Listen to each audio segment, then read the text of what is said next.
Alright, we're off and rolling, baby. Just getting everything set up here, so bear with me a moment, friends. Rain, welcome in. Shouty, welcome in. We got a good 2-hour cast again today, 2 to 3 hours. We're starting in 15 minutes officially on the stream, and we're going to get rocking and rolling, baby.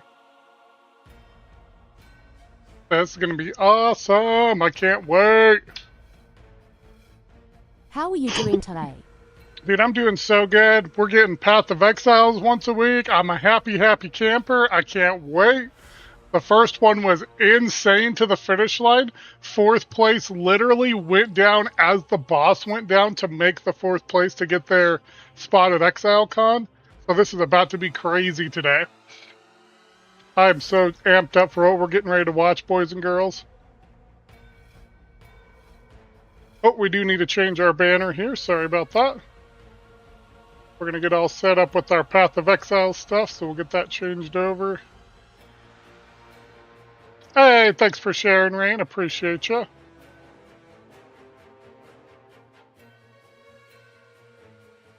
Re. Yeah, it's going to be cast time, baby. Here we go. Got everything set, ready to rock and roll.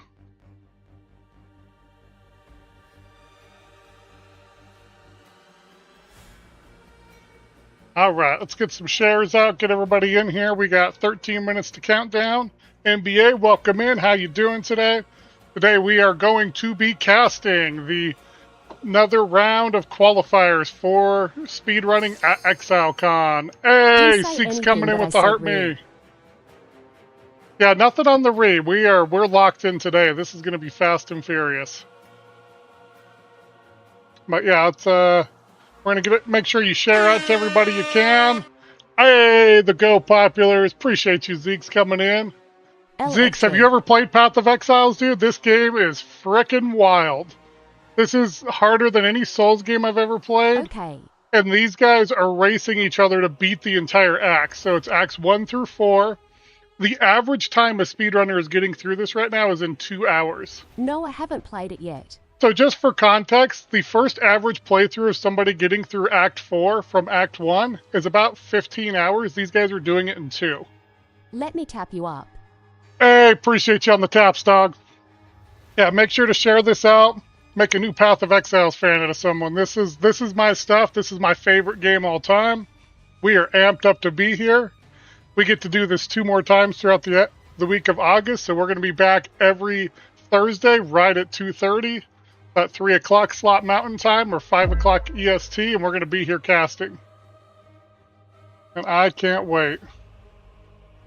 This is going to be awesome.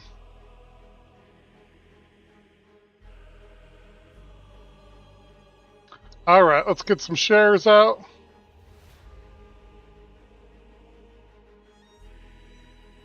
I became a title gifter for the first time. Hey, thanks for doing my title gifting, Zeeks. You the man.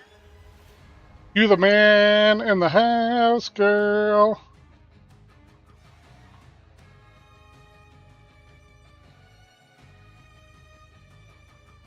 Alright, give me 1 second here.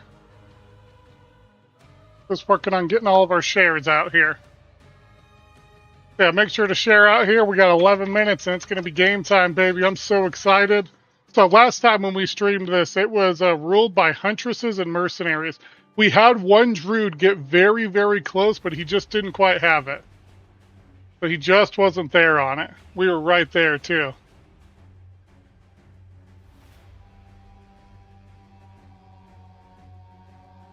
We're going to be rocking and rolling.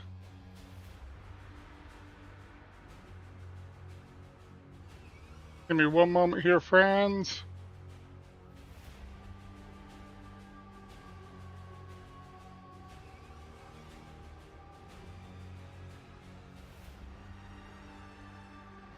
$10 minutes and counting down, baby.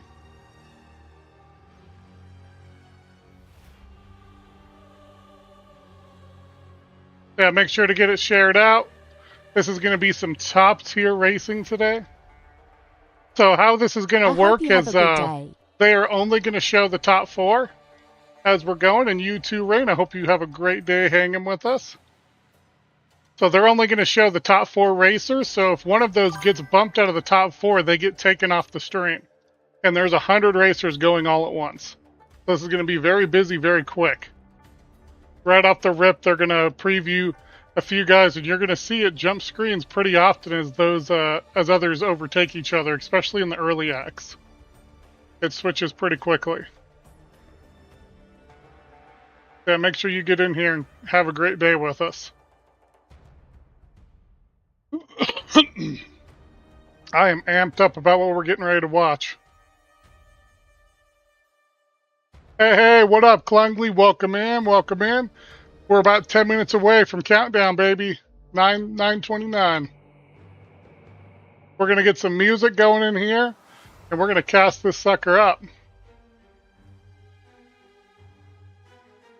Seeks, again, thank you for the roses, being a title gifter in here with us, hitting us with some go pops. You're the man. I appreciate you more than you know, Seeks. Starting us off on the right foot today as we go through the best cast. Man, this is going to be lights out. What up, Fernando? Welcome in over on the tubes. So yeah, this is, Fernando, this is speedrunning for Path of Exiles 2 is the event. So there's 100 speedrunners getting ready in 8 minutes to all go at it. And we're very amped up to see what we're doing today. Of course, we will be doing this as per my schedule I have listed here on the profile every Thursday for the month of August. So we got 2 more of these after today. Make sure to check back if you enjoy this type of stuff. And just guys, from my own experience, I have played Path of Exiles 1 for about 8,000 hours and Path of Exiles 2 for a little over 2,000. So I have 10,000 combined hours into the game, and I still couldn't do the speed that some of these guys are going at. They are absolutely absurd. They are crazy fast and very talented guys that we're getting ready to watch. Illusion, welcome in, my dog. Good catch, Rain. Thank you for that. I know my friends over on the tube side always appreciate the casting, so thank you guys for showing up and supporting. Appreciate y'all coming over. That's a lot of hours. Yeah, a little bit of time. We've had a little bit of time, man. Oh, here we go, baby. Getting prepped for ExileCon 2026. Welcome back to the ExileCon race qualifiers. Race qualifier number 2. So this is Ziggy D, a prominent streamer in the community, along with Raised QT. We'll talk about that in a second. I am Ziggy D, joined by Raised QT. How you doing, mate? Welcome.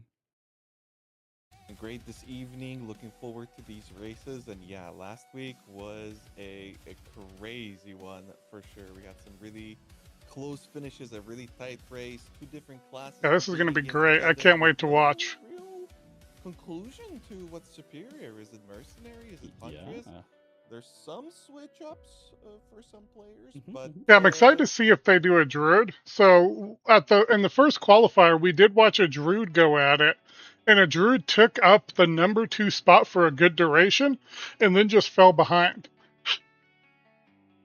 And this game is very, very punishing. The boss fights are meant to test your character in very different ways.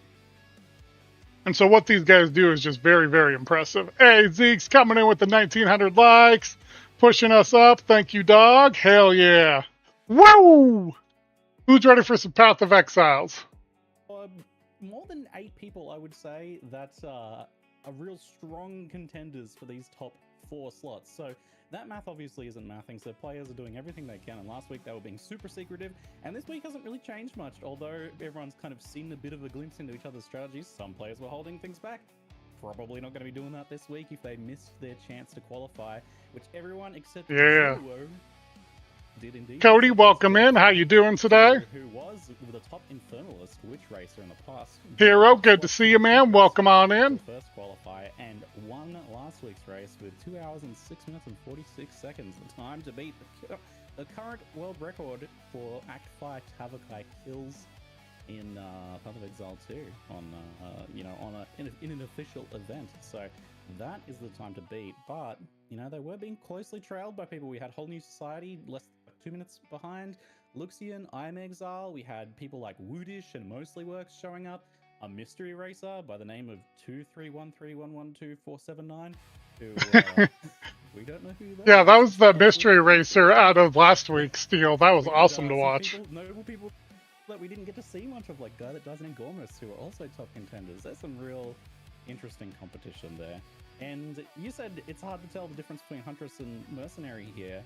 Some people are struggling about whether to swap or not. Some people are swapping, some people aren't. What do you think? I think Huntress just takes off past Act 2. I think that's the important thing, is Huntress has the advantage Act 2 going forward. Cool, it's one of those things Mercenary is where still faster in the Act 1. consensus is there that Huntress overall is faster, but you have to keep in mind that although this is Yo, what up, Ra? Welcome back for our second week of casting! Woo! And so, as far as Let's I can get it. tell, We're 4 all minutes of out, boys and the- girls. I've seen, all of the records that everybody keeps mentioning. They have a Huntress at the top, but they have multiple rips. I think Jiluo only ended up dying once. Last week he had a really impressive Avakai run. Really, was really that's a smooth, fight yeah. that so many people. Yeah, to their point, you're going to see a lot of different classes. The one that they're talking about is Huntress, who is an evasion-based character that does seem to die very often in these different fight setups, because if their evasion defense metric doesn't hold and they actually take the hit and they don't evade it, they can very easily get one-shot by a boss or two-shotted by a boss combo. And you saw that very often last week. Again, there can be pretty smooth. There's some interesting dynamics between the two classes that, because I was talking to someone who is changing class and their pros and cons, and I also spoke to someone else who was like considering it but maybe isn't. So it's pretty interesting to see how that is So playing mysterious. out. I know it is. It is all so mysterious, and I won't say anything until we see it on stream. But for those Ooh, of you some watching secret tech we're going to live see on today, Twitch maybe? this week and in the coming weeks, Got the check puppers out hanging out with us Sword, today. If you watch half an hour on stream here on Twitch, and then you can get yourself, I believe this week's Live Ring a Hood, and who knows what it'll be next week, so enjoy yourself some drops. Shut up. Okay, just so you guys know, for my friends over on TTV, you do get free cosmetics in Path of Exiles 2 if you are watching from TTV for this race event. So make sure if you want to get those cosmetics to pop over to my channel. It'll get you all taken care of there so you can get some free stuff. And keep sharp, right, in the lead up to ExileCon as much as possible. It's a show of dominance, right? In the past ExileCon qualifiers again. for PoE1, Demoralizing. 23, he was just destroying everybody. And it's a factor, right? Like, some players will thrive thinking that they are top of the pack. Some players, they like being second. I always think about Whole New Society because he's kind of like third for the majority of the race, and bam, all of a sudden. He didn't quite get there last week, but he got really close to Jiluo. And that's just something that is very tactical for some of our players. I think Jiluo is more of the Havoc type. He really likes being on top, and he's not letting go. Yeah, Julio is fantastic to watch, by the way. He crushes. Competing once again and see if they can get their opponents rattled as well as stay on top of their game. Exciting times. But even all right, here we go, friends. Here we go. They weren't necessarily dominant the whole race. Like, there were other people in the lead in the lead up to it. So it's going to be interesting to see kind of how that plays out. Another week of practice. I know for a fact that some people have been practicing all day, every day since the last race, especially if I had like a little bit of a hard race last time. Like, for example, Guy That Dies, I was watching him and talking to him, and he was the druid last time. Last week, and has been going very hard in the practice. So yeah, I hope he comes back, man. He was doing so good, it just fell out of that top 4. Gave us a druid showcase, the only non-Huntress or Mercenary, and it looked good. Yeah.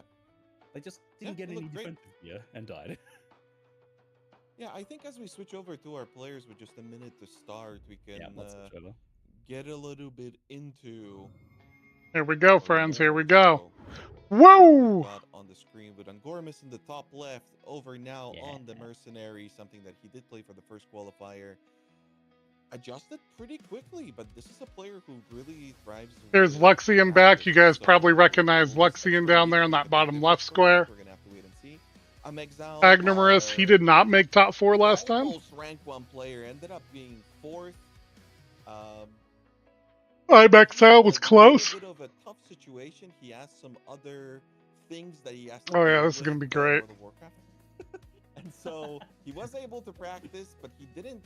He tried out Huntress, but he didn't quite have enough time to practice it. He thinks that it's better if you don't die, but that bit about if is doing a lot of heavy lifting for him. Indeed, indeed. And so he's sticking with Mercenary. Luxian in the bottom left, sorry.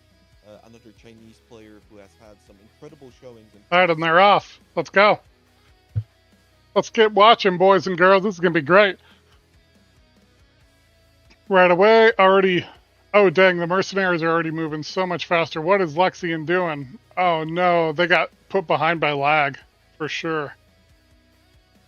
So if you're watching, they're just going to sprint through this entire area. And the reason for that is you automatically tick to level 2 when you beat the boss in this area, so beating any of the mobs is not worth your time at all from an efficiency standpoint. You could not tick to level 3 in this area, even if you cleared every mob. So you're better off just rushing to the boss, get that automatic level 2, and get to town. So as you can see, our mercenaries are there with our bottom right Huntress. Our top left Huntress just got in. Or excuse me, our bottom left Huntress. Look at him rip. As you can see, the crossbow ideology is much, much quicker in Act 1. You're seeing that with our mercenaries. See how much quicker they're getting through that first boss, and that's going to kind of be the theme of our first act here. Our Huntress's jobs are to not get too far behind through the first act. If they can maintain good pace, they could overtake in Act 2. And that's what they're looking to do. So we got our first mercenary in with I Am Exile, Agnerus right behind him. And then our two Huntresses pulling up the rear here. Wow. Luxian caught up some good time there and got through and did some damage. So they're pushing up that third place spot.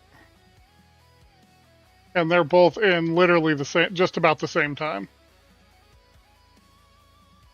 We got our mercenaries already into Clearfell. They are going to skip the mud burrows here because it is not EXP or time efficient to go take that fight. They're going to get Heart of the Wolf and move on as quickly as possible while also doing the Ruin Stone here so that they can start getting gear put together on the character, start pushing through quicker. So you see them starting their Ruin Stones here. We just see our Huntresses get to the Ruin Stones. They're having to clear the area before they can start it. So yeah, we're sitting... Our two Huntresses are already sitting about 15 seconds behind, 2 minutes in. Yeah, this is what gets crazy. And an interesting strategy that you're watching every class use is they're utilizing talismans and trying to get those very early for the movement speed in the jumps with the wolf.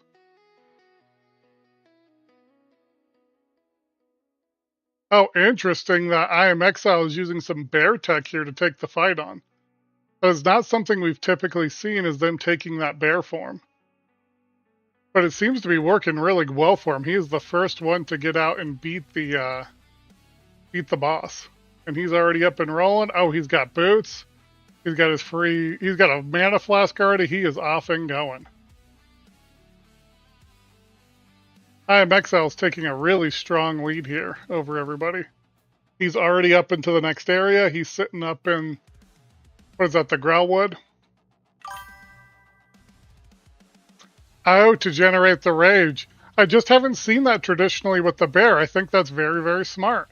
Usually that they're just relying on that crossbow DPS. That was very fun to see. Poor Luxian is just having a hard time finding the spot they need to be in for this.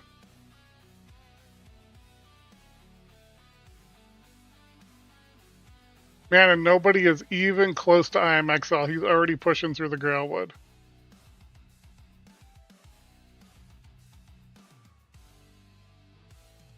Yeah, that's interesting, Rob. That's the first time I've seen them use bear form over wolf form in a boss fight that way.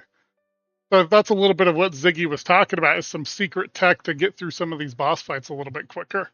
And we're seeing it with I Am Exile. He pulled that out and did a very good job with it.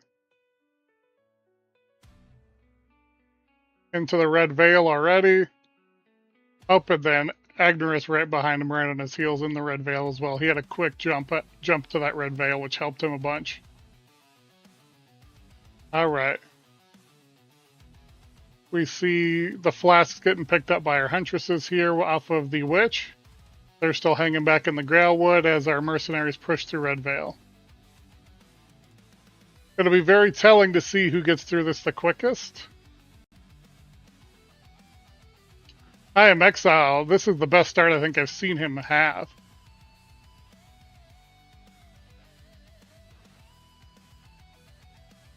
Holy buckets. Yeah, he is just ripping right now. And like, I just want you guys to understand, one wrong move with all these mobs around him is just like you can get stuck in stun locks, where you're just sitting there getting beat down and there's not much you can do about it. Hey, Smurfs, Race Hype, welcome in. Come get your free gifts off of TTV. Get those free cosmetics for Path of Exiles. Thanks for jumping in today. Happy to see you, my man. Smurfs is one of our guild members here at the guild. He does some hardcore content with us, which we'll be delving more into next season with the 1.0 release with him. Everyone say hi to Smurfs. All right, we got Exile already up fighting the mercenary in the top right corner. Or fighting, excuse me, the king, the Rust King, as the mercenary.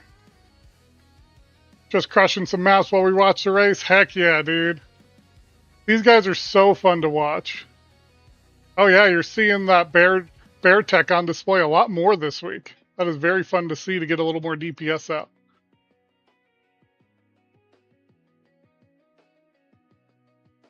Yeah, our bottom right Huntress needs to get a move on, or they're going to get bumped out of the top 4.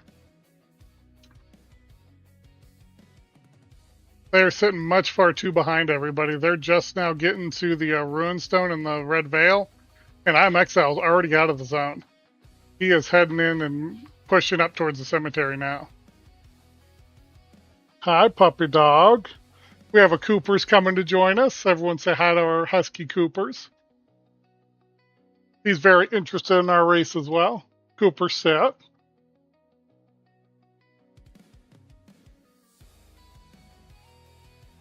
Look at that big boy. Look at that big boy. Alright, let's get focused back up here. Alright, I already got Renly. He's got the spike stun. We're heading into our next zone. Ooh, and Ang is right behind him in the top left. He is right there. So very close between the two mercenaries, with our huntresses just trying to not get too far behind as we get through Act 1 here. So as you can see, our top 2 are already into the Grim Tangle, pushing along here.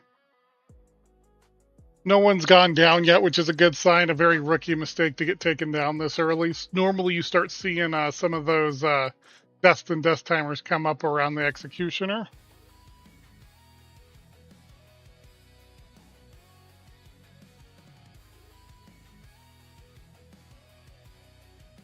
What are you doing, Coops?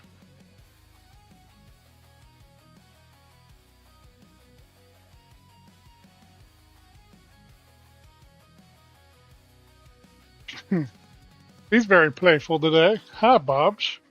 Hi, Coopers. Coming down to my other side. Hey, Squiddy. Good to see you in. Welcome into the cast.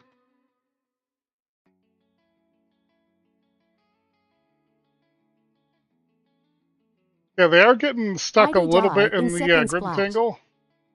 Yeah, isn't this crazy to watch, Squiddy? So they get through Act 4 in a little over 2 hours from Act 1. It is just insane to watch.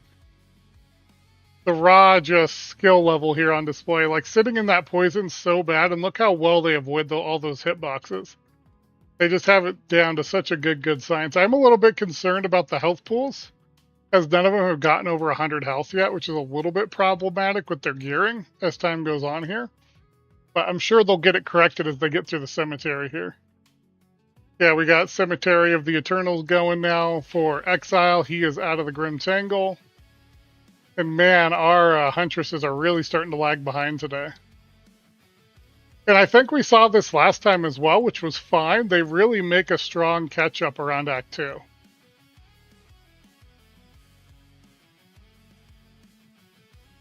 I'm Exile, though, has been playing at a very breakneck pace. It is very fun to watch his performance this week. He did not have as good of a showing. And I think he knows that he has to get a real good jump on those Huntresses going into Act 2, and he is pushing like a madman. I got my tea and my coffee. Woo! So you buckled in, ready to go, Squiddy? Heck yeah! This is going to be fun!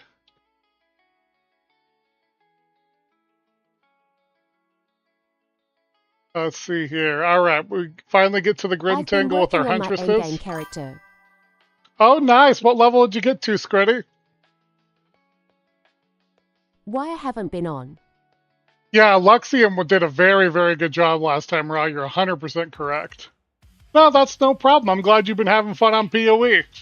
Hey, taking a break to play PoE from all of us is certainly acceptable here. I understand when the grind for the PoE calls, you got to answer. All right, now we're starting to see the Huntresses pick up the pace a little bit here. They're getting their Twister stuff set up. Really, where they start taking off is the moment they get access to Barrage and Ice-Tipped Arrows. That set of skilling really just like triples their DPS, and they look a lot stronger coming out of Act 1 than what you expect. Ooh, Exile got caught in a bad spot and took some nasty, nasty shots there. Did a good job recovering, but again, that's what I was warning about the health pool. When you're sitting around that 100, 110 life like Exile is and every other racer, you make one round move and this gets over very quickly. You can just get beat down from it. Oh, sorry. When I say endgame, I meant for BO7. I can play that by myself, Po. I would need help. Oh, fair. Okay. That makes sense. Have you been enjoying the Black Ops then, my friend? Okay, let's see here. Exile. Interesting choice here that he is taking, excuse me, the Ruin Stone. Yeah, you have to excuse me. I've been up since about 6 a.m. just working all day, so we'll get some caffeine here in a moment. Yeah, look at them roll through. It's interesting that Exile decided here to take that Ruin Stone. I don't think I would have, but I'm also not the runner, you know? Honestly, it's just something that really clicks with me. That makes sense. Yeah. PoE definitely is a very, very intensive thinking game. And so, like, don't feel bad if this game doesn't click for you. It's a very niche game that a lot of people very hardly struggle with. What we're watching right now is literally the best of the best in speedrunning at this game. Like I was talking about earlier, Squiddy, as good as I am at this game, I could not do what these four do. I could come close, but like close for me would be doing this in about 3 hours instead of 2. Just the speed at which these guys do all of this is just astounding.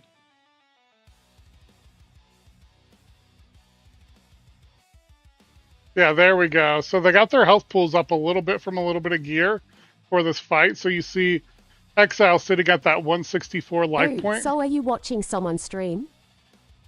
This is from Path of Exile's official stream. Squiddy, if you hang out here for 30 minutes, you're going to get free cosmetics in Path of Exiles. So I am casting off of their official stream.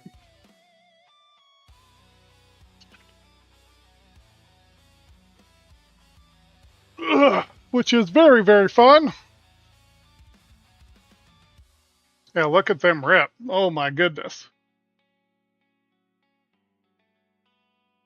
Awesome.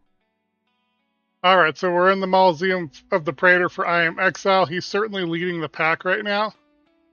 I would definitely pay attention to your Huntresses as we come out of here and they get up to about level 13 or 14. When is ExileCon? You know, I'm not sure, Smurfs. I will get that posted up into our Discord when they do ExileCon, because we'll definitely be streaming that as well. We definitely want to do ExileCon together as a community, check it all out, have some fun lives together. I'm definitely missing Path of Exiles right now. I can't wait for when 1.0 releases. I've been just so sad not being able to get in and play. I'm teething for a new season. I am on TTV, Kick, the Tubes, and here on TikTok. So 4 different platforms. We got this all rocking on. But yeah, this is crazy to watch. Yeah, I Am Exile is pacing, or excuse me, blah. If we could talk today, he's pacing really, really well, but he is going to need it. The Huntresses are going to start catching up to him. So they have made it into their first bout for the cemetery fight, and he is getting to the second right now. So he's a good minute ahead. In 15 minutes, he has bought himself a minute ahead of everybody.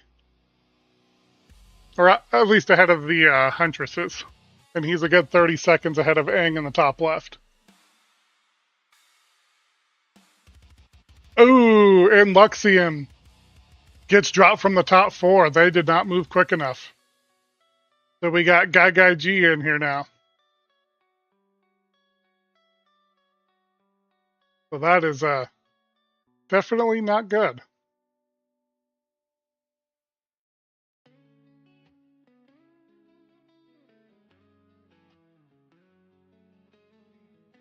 All right, we got I Am Exile out.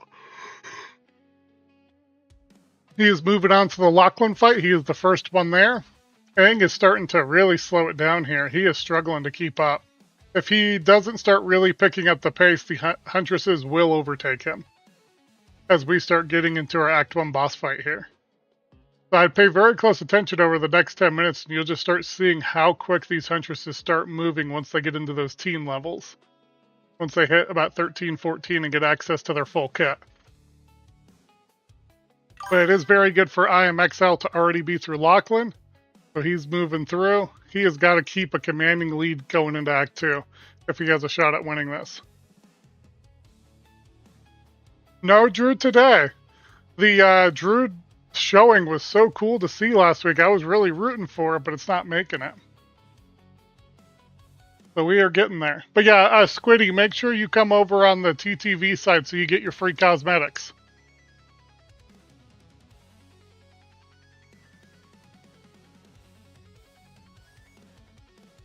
Hey, Dream Evo, welcome in. Double Nor, welcome in. How you guys doing today? This is our PoE2 qualifier race. Damn, homie. Hey, thanks for the follow, my man. Appreciate you a bunch. So going into the hunting grounds here. We got Aang sitting up on the Lachlan fight, so he's still a good 30 seconds behind from I'm Exile. And this is where this starts to get on Twitch as well. Oh, perfect. Yeah, make sure to come on over, my friend. Get your free cosmetics. And then this is where this is scary. Guy is neck and neck with I Am Exile. So if you look at Guy in the bottom left, this is a Huntress keeping pace with a Mercenary, and that is very problematic for a Mercenary. So I Am Exile was so far ahead for so long, and the Huntresses are going to catch up to him. But to have it happen this early is a huge, huge problem. They cannot outpace these guys when they get through into Act 2. These Huntresses are too quick. There's a specific just layout and monster design in Act 2 that's just really beneficial for this twister setup that these Huntresses run. And it's where they get most of their advantage for the rest of the race. So they may start slow, and it's like, oh, well, Lidon's sitting here back in last place, still only in the cemetery fights. Don't count him out yet. We get into Act 2. We'll get halfway through that act and he'll start taking over. Same with Guy here, who's having a ridiculous pace right now. Man, he has got great gear on him. He's sitting on almost 200 life. Yeah, he is the highest health of anybody here. He's in a good spot right now. And then you're watching the movement from the wolves when they're using the wolf talismans to keep their movement up. It's very, very effective in what they're doing. It allows them to get through the map without having to take on too many unnecessary mobs for stuff that isn't going to yield them high amounts of EXP. Which is essentially just dead time for them. And we got our Crow Bell down by our Huntress, 231. Ooh, so 231 is taken over and caught up. This is not good. We are not to ice-tipped arrows yet, and our 2 mercenaries are already behind our 2 Huntresses. It has flip-flopped that fast from the graveyard to the hunting grounds. With guy that, oh my gosh, Guy That Dies took over, and he is already into Ogum farmlands. That is so bad for everybody. Now we're starting to see our pace leaders. They were hiding that one from us. Yeah, he's already into Ogum Farmlands and is a minute ahead of the pack right now. Yeah, we thought I Am Exile was making such good time, and Hunting Grounds has really beat him up. He has gone very slow through here, and it's cost him his entire lead. Oh, Woodish taking over from Aang. And Woodish is into the farmlands as well.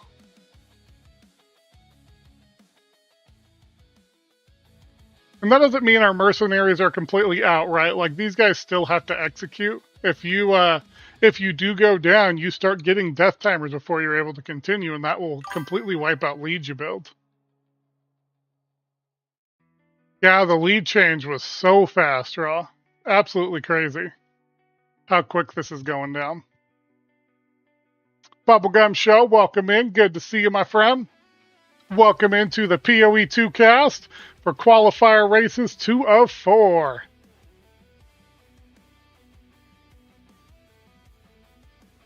There we go. Guy that dies is already working through Ogum Village. 231 is working into Ogum Village, and we have our mercenaries now sitting behind in the in the zone before the Ogum farmlands, not the hunting grounds.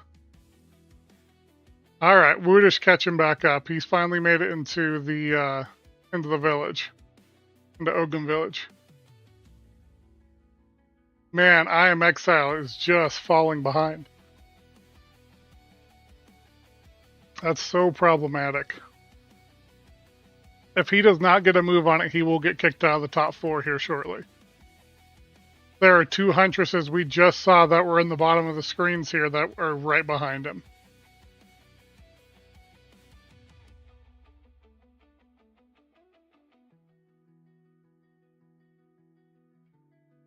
So yeah, and that's the other thing that makes this very compelling is it's just not 4 people racing. There's about 100 racers all going at the same time.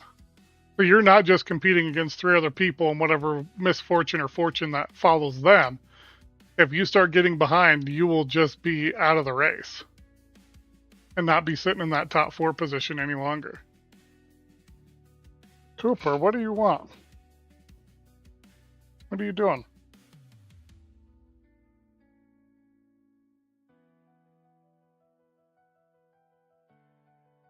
Yeah, and look at that. Look how many you have sitting in Ogum Village already. You got 6 of them all right there.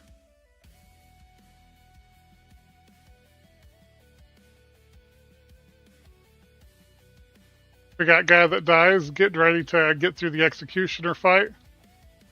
There's a very dangerous one-shot on this boss where he drops essentially the execution axe on you.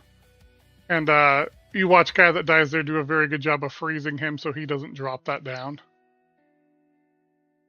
It's an instant one-shot at this point in the campaign.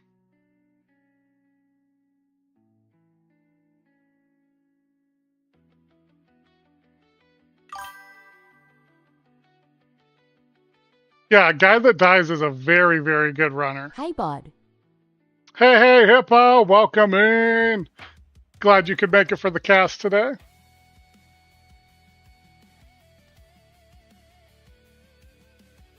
We are going to go get some caffeine here real quick while you guys are enjoying the racers. Give me about 10 seconds here, and we'll get our mug back on camera. Today. You hanging out at the pool, Hippo, in your natural habitat?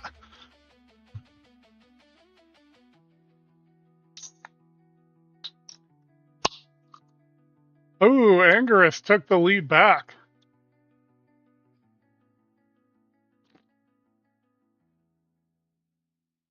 Very nice comeback from Aang. But yeah, definitely your pacemaker right now is guy that dies with 231 just sitting right behind him. So right now this is a 2-way race with our Huntresses. And they are now just getting access to ice-tipped arrows here very shortly, which is going to make them excel very fast here. Alex, welcome in, my friend. Glad you could catch out the cast today of Path of Exiles 2. I'm living my dream watching the speed racers go. Thank you for that, Daily Heartme. You're too kind. Yep, sent you a photo of me being goofy. Oh, that's fantastic, Hippo. I'll make sure to check that out. Thank you, my man. Okay, let's see where we're at.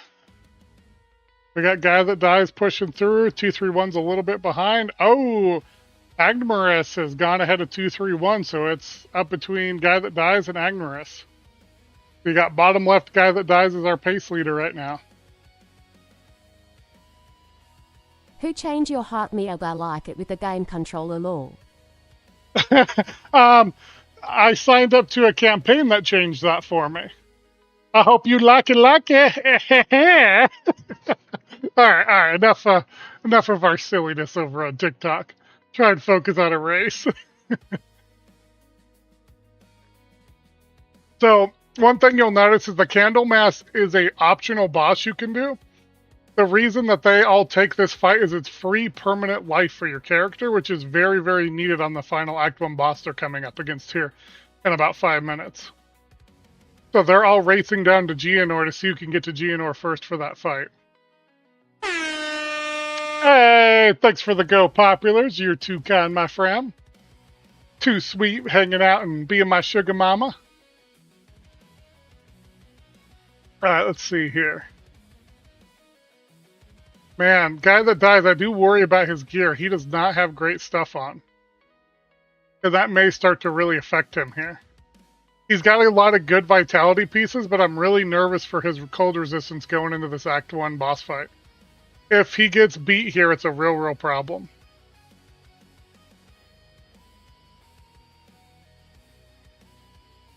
See how close we get. Who's going to be the first one in to get to the boss? It looks like Angerbus is trekking there right now. He may take the lead here and get the first Act 1 boss kill down. Oh, and he got a sure-footed unique amulet off of his rune stone forging. That is very lucky early on as a level 8 leveling amulet that is very, very strong. He could not have asked for any better gearing right off the rip here.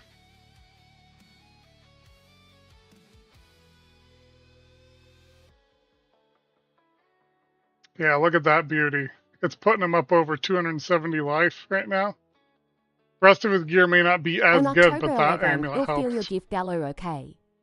Oh, that makes you my favorite person ever, Alex. I appreciate you. We're just going to be here ripping talent as always, you know me. Gusto in the chat. What up, dog? Your phone is dying. You were Oh, saved no, today, Hippo. good one. Oh, always, Daniel. Good to see you, my man. Hippo with the daily heartbeat. Thank you again, guys. Appreciate all the support as we do our cast today. Not before I beat you to it, laugh. Oh, no. Good to see you, Gusto. Glad you popped in for the stream. All right, so this is a very important moment here. So Geonor has 2 phases. This is his first. And then he's going to turn into a giant wolf, and that's when the real fight begins. Be back. So here it goes, phase 2 for Agmarus. He is the first one to be at Count Geonor. He made a fantastic time here after getting dropped out of the top 4. Now he's our pace leader. Roly-poly. Roly-poly.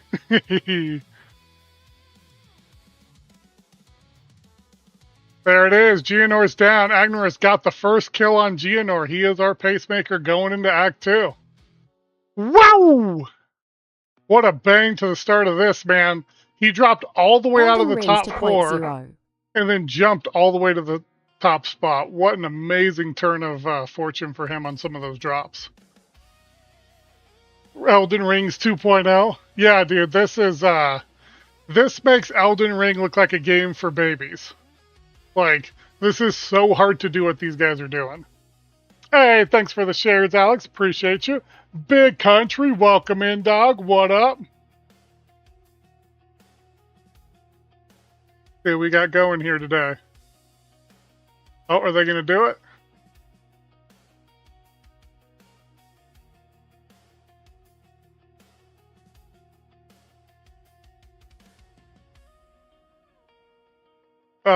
He was hoping for that movement speed on his boots and he didn't get it. All right, let's watch Guy That Dies finish up his Geonor fight. He's almost there. He's going through Requiem. He avoided all the Requiems, got a beat. Very nicely done. So if you're watching Geonor's attacks, he starts slamming down beams of ice onto you. In the second version, when he's below 25% health, is almost insta one-shot damage. So if right there, if Guy That Dies takes one of those Requiems, the run's over for him. He gets kicked out of the top 4. That's how tight this is. Let's watch Woodish take on Geonor's second phase here. Oh, and he's got it easy. Oh, yeah. So he's going to come into Requiem, phase 2 Requiem as soon as the cloud clears here. So he's got to be ready to dodge and shoot, and he should get it. 2, 3, 1, going through the first phase of Geonor in that bottom right. So another thing that Geonor does to wear you down is he puts you in this cloud of smoke with mobs that spawn, and then he also hits you as he's intargetable. And so this is quite an annoying phase for players that haven't dealt with it because it wears down your potions pretty hard. There's Requiem on high. There it is. He took one. Dodged the other ones. Very good. Nice positioning. The initial positioning was a little bit sketchy, but he did a good job recovering there. It's very hard to dodge those after you've taken that first hit because of the frost damage it deals to you and how much slowing happens on your character. So he did a very good job dodging that. Lady Havoc! What up, girl? How you doing? Good to see ya. Alright, let's watch 2, 3, 1 finish out Geonor here. Oh yeah, they got it easy. Hey. They avoided the Requiem on high part, pushed right through and got it. Good. How are you doing? We're doing so good. We're getting to cast our favorite game. We're so excited today. Ah, thanks for the daily heartbeat. You're too kind, Lady Havoc. But Agnerus has already cleared the Hyena boss. He is into, what is that, the Quarry? So he's already into Mada and Quarry. So he has a full zone and boss ahead of everybody here right now. Guy That Dies just got through Wrathbaker. Woodish still searching here. So this is the flip-flop that I was talking about in Act 2. You're going to see very quickly how much faster these Huntresses are the moment they get access to Barrage and Ice-Tipped Arrows. They are just going to screen clear everything. You're not even going to see half the mobs that get ripped off screen by how much damage they do from Twister. All right, let's see. We are 2, 3, 1 Huntress. I don't know why they previewed that so hard, because they're not really doing anything special, but we'll roll with it. The one to pay attention to right now is going to be Agnerus in the bottom left there. Ooh, and we did have Kyom take up that 4th spot now. So we did get a switch on who's in our top 4 coming into Act 2. Guy That Dies has now joined our mercenary Agnerus in the bottom left and bottom right. They're both in Mada and Quarry. Looks like they're giving us a breakdown where everybody is in the top 6. Cool. I'm glad you like it. So this is our cast of Path of Exiles. Hopefully you like the game and become a fan like I do. Or like I am. This is my absolute favorite game, Lady Havoc. I've got 10,000 hours in it, and this makes my heart happy, you know? Okay, let's see here. Yeah, so right now, if you're looking at EXP, see the Guy That Dies sitting at level 13? The moment he hits 14, he's going to get access to his full kit and setup, and that's when this gets very dangerous for our mercenaries. If Guy That Dies could take off with Ice-Tipped Arrows and Barrage, he's going to be a very dangerous player to watch. Oh, and he does, him and 2, 3, 1 do have access to it now. So they shoot ice crystals across the ground, they just explode the whole screen. It's so much damage. What up, Raz? Welcome in over on TTV. Come in, get your free rewards. Hopefully you're having a good day, my friend. Oh, Smurfs, you have that axe as a cosmetic? That's super cool, dude. So yeah, for those of you that do play Path of Exiles, over on TTV, 30 minutes over here, get you free rewards from the Twitch drops. Okay, let's take a look here. Do they have? Yep, they have access to Wyvern Form now. So an important thing about Wyvern Form is when they hit with power charges with the Wyvern basic attack, it increases their damage by 50% as extra lightning damage, which is a very big thing. And as you can see, Aang is sitting on Ruja. The Ruja does have a really nasty one-shot, so when she starts swaying and swinging after you with her arm, it is an instant one-shot mechanic. If you watch one of my videos in my hardcore series, I got ripped by that boss from that mechanic. It is a very nasty thing to come across. What up, Champagne? Welcome in. Hope you're having a great day with us, my friend. Yeah, it was from some other free drop. Yes, exactly, Smurfs. You got it. And you can look up all the details of what the drops are on the back page of TTV. Okay, let's see here.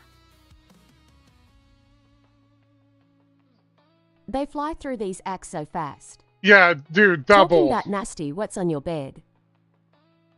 Oh, that is dog hair, because that's my dog's bed, dude. And he's shedding like crazy in summertime, my man. He's a big old white and brown husky. So yeah, we got to go through and get his bed all cleaned up again today. They fly through these acts so fast. Yeah, dude, 2 hours, 2 hours, 5 minutes has been about the normal time that they're getting through this stuff. Okay. Kiom is working through Mada and Quarry. We got Agnerus already in Trader's Passage. Guy that dies is starting to slow down a little bit. Took him a little bit longer than I thought he would to get through the Mada and Quarry. What they build? Mostly you're seeing mercenary crossbow builds using the explosion shots, or you're seeing huntresses on the whirling slash twister builds. Whirling slash and twisters creates a pretty potent combo for damage. And in tight spaces, like if you're watching the bottom left with Guy That Dies, when you're in a tight space map, those twisters ricochet off the walls. And so it just really buffs your DPS. Yeah, Guy That Dies is doing really well here. He's into the Ruda fight so that he can get in and try and catch up to Agnerus here. But normally when I saw the takeoff last week of the Huntresses really taking this over was when they got into Keth here in the next zone. So after we get through Modern Quarry and going through Trader's Passage, they're all going to book it to Keth, and there's a big separation that happens in Keth. Hey, Fittest Hippo, welcome back. Also, Lady Havoc, I appreciate all the likes. You're too sweet. What they need to do it like a competition. Yes, this is a competition that is getting put on by GGG. This is a speed race competition, and these are qualifier rounds for ExileCon. So yeah, this isn't just for fun. These guys are rolling through and doing some pretty cool stuff right now. How'd you get out of the pool? Oh, nice, Of Hippo. course. We're glad you're back inside hanging and watching with us, enjoying a little PoE. And Lady Havoc, you're just the best, so thank you for coming in today.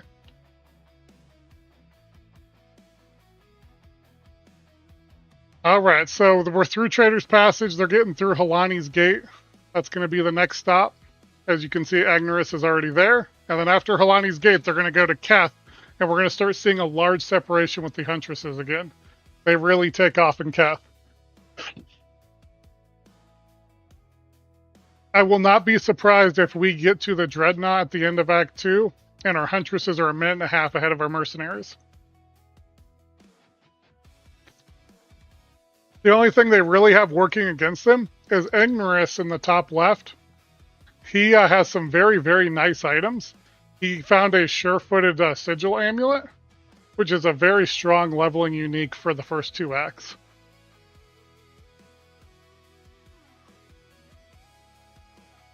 Nice, reload the checkpoint, get everything reset, and off he goes. So one thing you'll notice that they do is when they come across a new checkpoint, they'll go through and reload that checkpoint so the hundreds of mobs that are chasing them down the map get reset, so they're not getting chased by a big group of mobs, where they could potentially get into a bad situation and get one-shotted, or get stun-locked. So you'll see them do that quite often throughout the runs.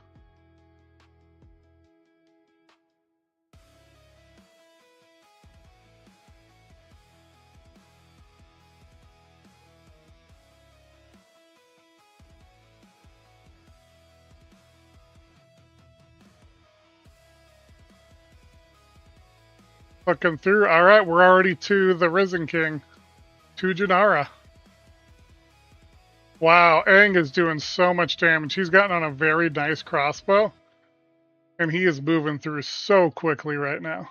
Damn, homie. Hey, appreciate you, Champagne, for the follow. Glad you're here hanging with us today. Appreciate y'all coming in, having a great time with me.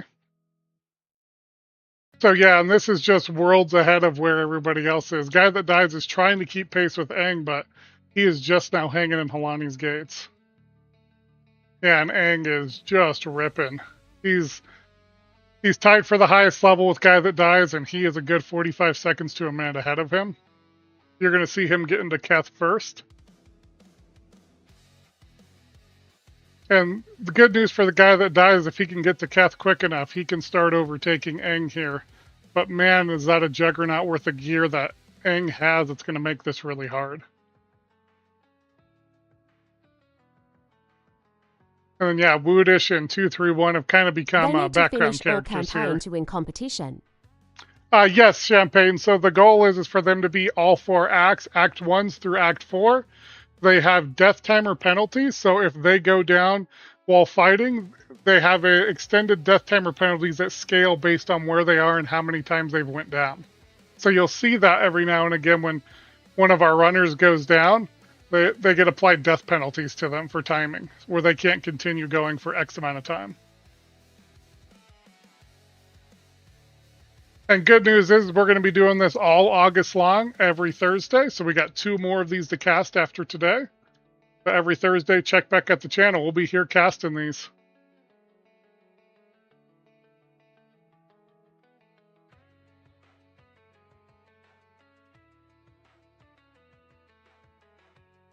Interesting of Aang to fight the Abyssal area. I don't know that that's the wisest use of his time when you got Guy that dies sitting on his heels taking on Janara right now. And it's very interesting that he chose Macedonian Badlands. I think that's the common route that your mercenary takes. But man, you're going to see all your huntresses go through Keth, and Keth is a much bigger area that takes much longer. And they do it much, much faster than the mercenaries do, and that's when we're going to start seeing some separation, I think, with our huntresses. But yeah, Aang absolutely is keeping pace in Act 2, which is I just didn't see last week. He has a real shot at just winning this whole thing right now. If he can keep the pace he's at and not get behind these huntresses, he could win it.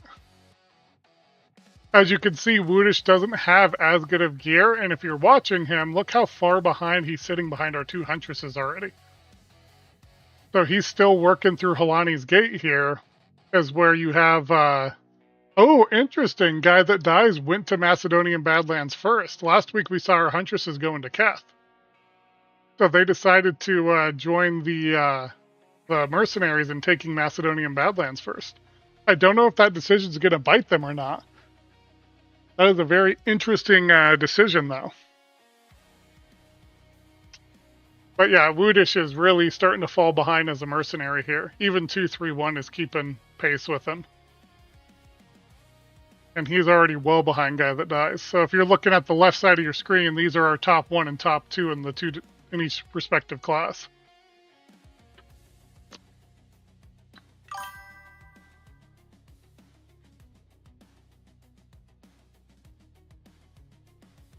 Okay.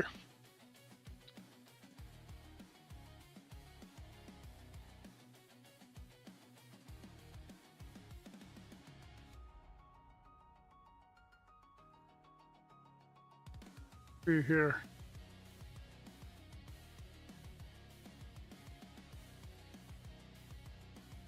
Good for Aang. He got that Sun Clan relic, which will serve him with future charm slots as they progress through Act 2.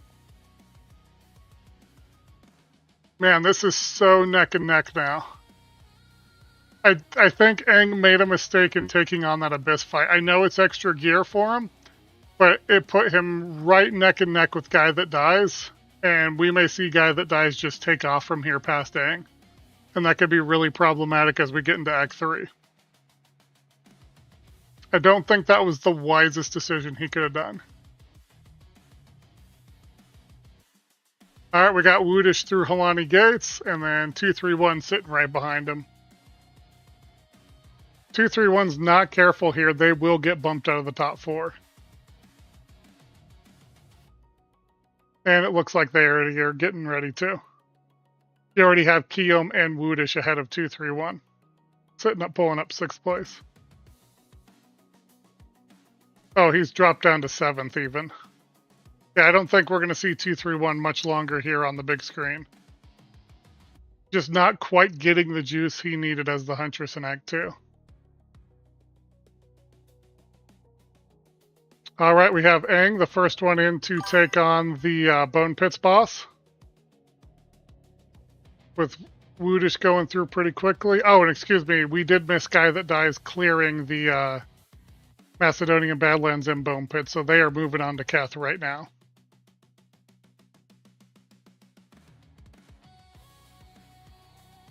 So we are chugging along.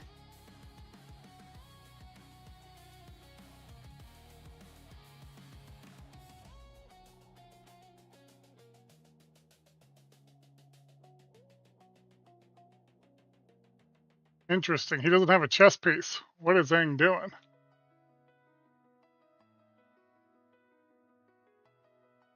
What is happening? Why did he get rid of his chess piece? I'm so confused. That was such a weird decision by him. That Guy That Dies working through. Is it a movement speed type issue? Because I know a lot of the chess pieces affect your movement speed pretty heavily. But I think that might have just been a mistake. And then, yeah, this is where I think we're going to start seeing the separation where Guy That Dies starts overtaking here in Keth. We're getting there now.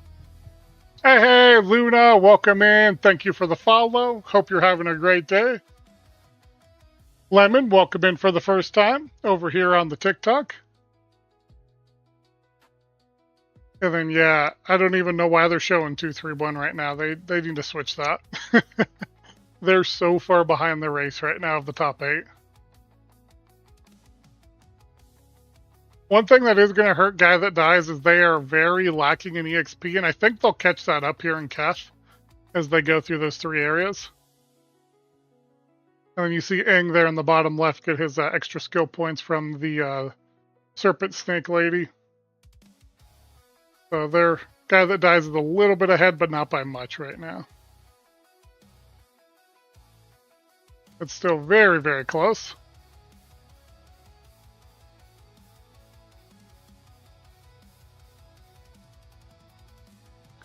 Into the Lost City, Guy That Dies is certainly pacemaking.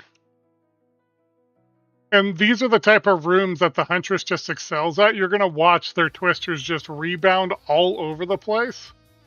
And they just get through this so quick. Got a little puppers hanging at our feet, so everyone say hi to Cooper, our husky. Usually he's a good boy and hangs out on the bed, but today he wanted to sit by the feet.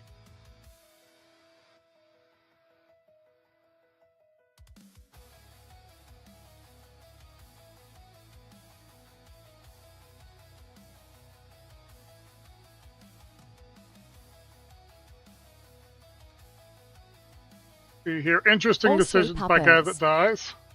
Yeah, he's the best, Havoc. Yeah. Also, thank you guys for enjoying this. Hopefully it's been fun for you. Hey man, all right from Colombia. Crit, what up? Welcome back in. Yeah, I knew you were from Colombia. You said that last time, I'm pretty sure. I got a good noggin. I remember that sometimes. Hey, Luna, Smurf sent you over. Well, welcome in. We're so glad to have you to come check out the stream today. Doing some fun Path of Exile stuff. Yeah, Woodish, holy pal, you are getting behind the 8-ball here. And thank goodness they finally got 2-3-1 pulled off. They were so far behind. Driz is up in Keth right now, taking on the Serpent fight. But this has really became a two-way race between Ignorance and Guy That Dies in Act 2. Land. The true Liberty Land?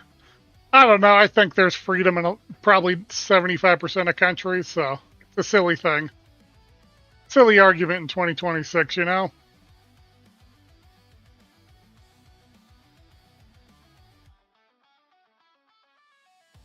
Let's see here. We got Aang going.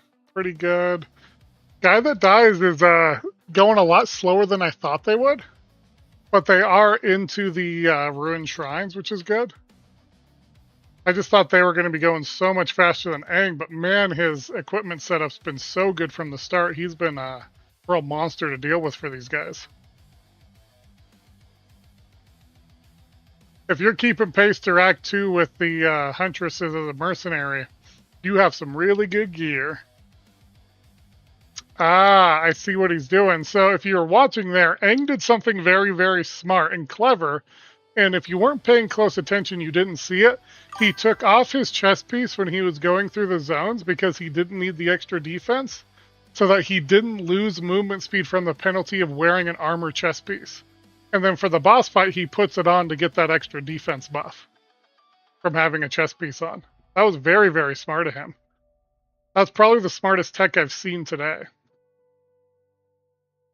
And you're watching him do that very commonly. So look now. See how he has his chest piece off? This is intentional. He is doing this on purpose. Interesting, he's not moving on from the zone. I think he is hunting for a jewelry here. Yep, so he's doing his offering to get that lightning resist ring. Guy that dies is right behind him, right there on the same fight. So we're going to see them take down Azarian. That was very, very smart of him. I really liked what I saw there.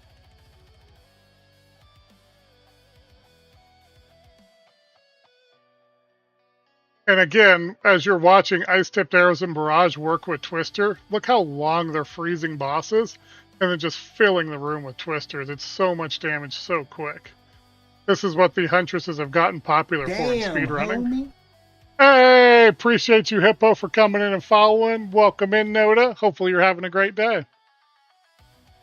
Absolutely not, sir. We are casting today, and we're going to be loud and have fun.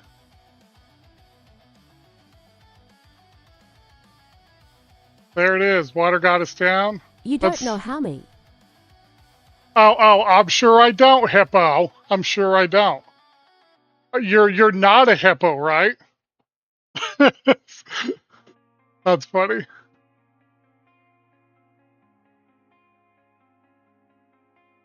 Okay, let's see here. Right. Interesting. So guy that dies realizes that they're behind on time and they skip getting the lightning resist ring in that area. That could bite them later on, but they are very behind Aang right now and they should not be. So that is a little bit problematic.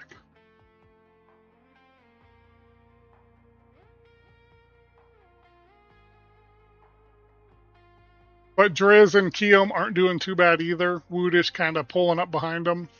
Oh, Woodish is way, way behind. I need to pull Woodish off the screen. It's getting embarrassing for him.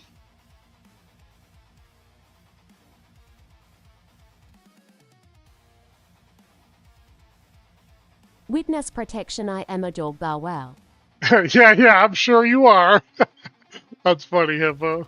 Well, glad you're in hanging out with us. Appreciate the follow, my man.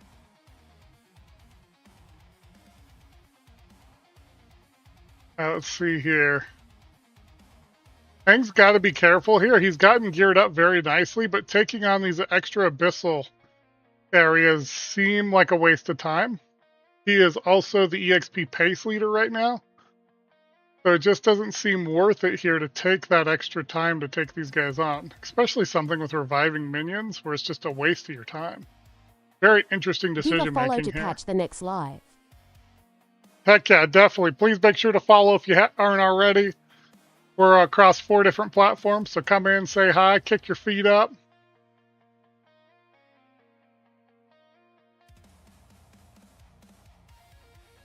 But yeah, I mean, he is out gearing everybody. It just makes me nervous when he takes these unnecessary time risks.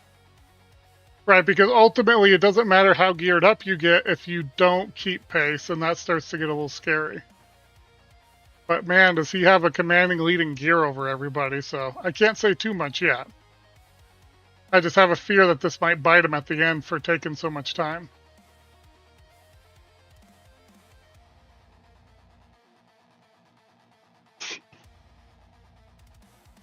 Okay, let's see here.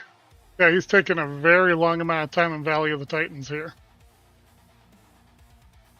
And again, popping up to level 22. We got Keom here taking on the Azarian fight so he can join everyone else in Valley of the Titans.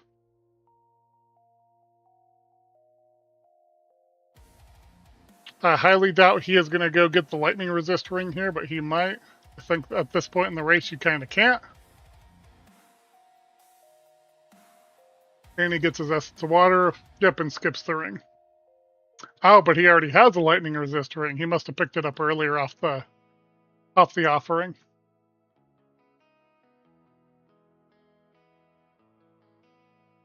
Yeah, Keom really pulling up the rear here. Aang is keeping everybody on their toes. This is the quickest I've seen him play. And all the time I've been watching Aang do speedrunning, man, is he in good form today. It has been fun to see. He is putting on a clinic for everyone. And to get as lucky as he had early on with some of the uniques he got, man, that's just like icing on the cake. But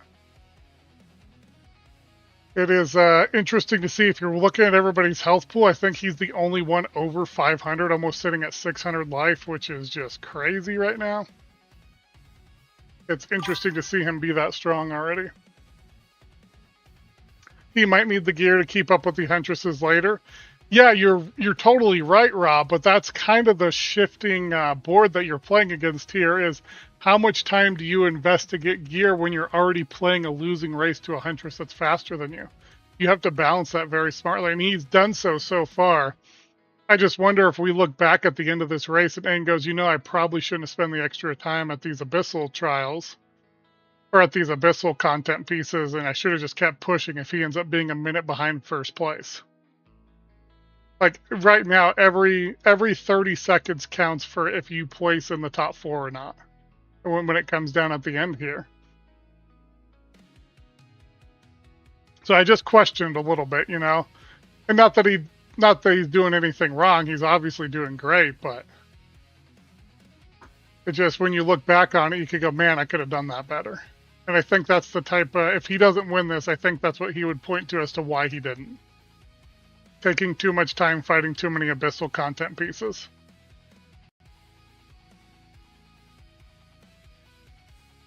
But yeah, Guy That Dies is certainly keeping just right on pace with them. They're pretty much neck and neck right now.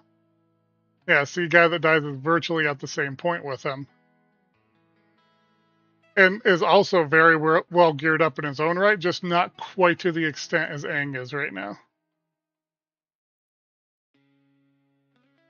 And it'll be very telling as they clear this fight. The good thing for Aang here is the Huntresses really struggle on this fight.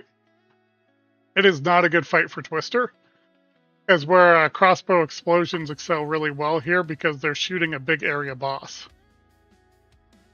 Versus trying to pinpoint Twisters where he's standing. And as you see, before the boss can even get its first form off, he's already got the boss down. And you're going to watch here, Guy That Dies is going to struggle a lot more significantly here. This is not a very good fight for the Huntresses. This is the only bad fight they take in Act 2. See how those Twisters are pretty much doing 0 damage as they sprawl out everywhere. And they're losing what makes their build so good. And he's doing fine with it, right? Like, he pinpointed it down pretty good. But that could have went a lot worse for him. That was a very nice targeting by him. Usually, if you try and do that as a Huntress, to target the way he just targeted is next to impossible.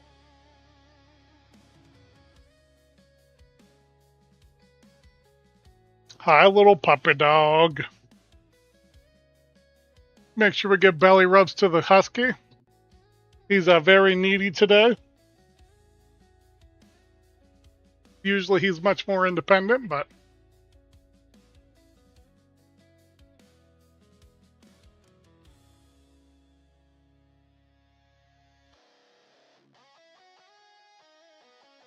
Wow, and Aang is already into the shower. That's just crazy how quick he's going. No, mister. Don't do that. Coming up and licking my fingers. No, sir. Lay down. Goofball. Ooh, and Driz is really hurting on the gear. The damage just quite isn't there for him. He's doing okay with doing some of the bear explosions, but wow. That's a little rough.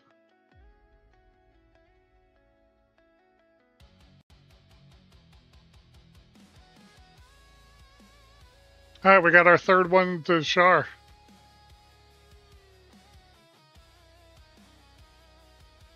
And this is a much more mercenary-dominated run through than what we saw week one. It's very, very interesting to see.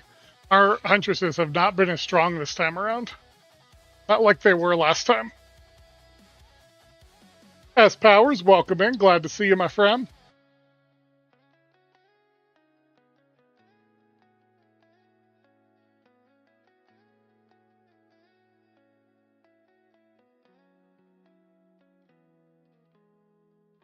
Yeah, Aang just still leading the charge and doing a very good job.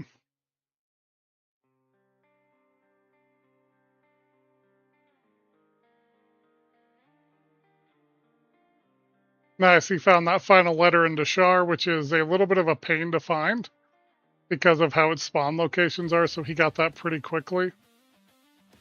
So when he really wants that talisman. Nope, didn't roll what he wanted, so it's going on the ground. He was looking for attack speed on it. Ooh. So one thing you have to be careful of when you're going through Dashar is just the high amounts of poison damage. And the only way to negate poison damage is with Chaos Resistance, and you can't get Chaos Resistance until the start of Act 3. So those things just take you for full shots each time. So getting through Dashar quickly and not lingering there is a smart decision, certainly. Hi, puppy dog. Hi.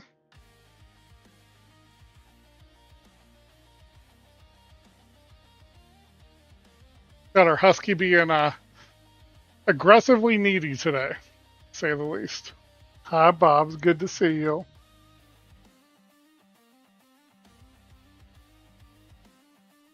All right, let's see as we go here. We're getting very close to the end of Act 2. And for most people, the Act 2 boss is just a juggernaut to fight. So watching these guys clear it the way that they do so expertly, so fun to see. I remember my first time fighting the Act 2 boss. I think it took me 45 minutes and about 6 attempts on 0.1. So these boss fights certainly aren't easy that they're doing at the end of each act. It'll be interesting to see if they get the Shrine of the Sisters here. For those of you that don't know, Shrine of the Sisters in this area in the Spires of Dashar give you an additional 10% to your lightning resist, and Janara, the Act 2 end boss, primarily does lightning and physical damage to you. So it's a good way to negate Janara's damage for free. So last time we went through, we saw about half of our runners take that buff. But it does cost you some extra time to take it. And we're coming up on our next boss fight here, which is essentially what I call the pit monster. It kind of sits in the pit and it's a giant sack of bones.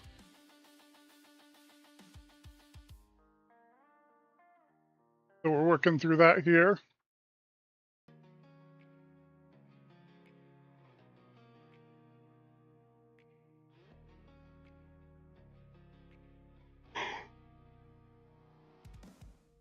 Wow, 231 pushing up into the Shar. That's astounding to see. 231 got so far behind the 8 ball and they're starting to make a comeback on the leaderboards. So they may come back up into our top 4 on the screen here. And again with Aang, I just kind of question the decision making here. Is it really worth like taking down this high life yellow for marginally better gear at this point? I just don't think that it is.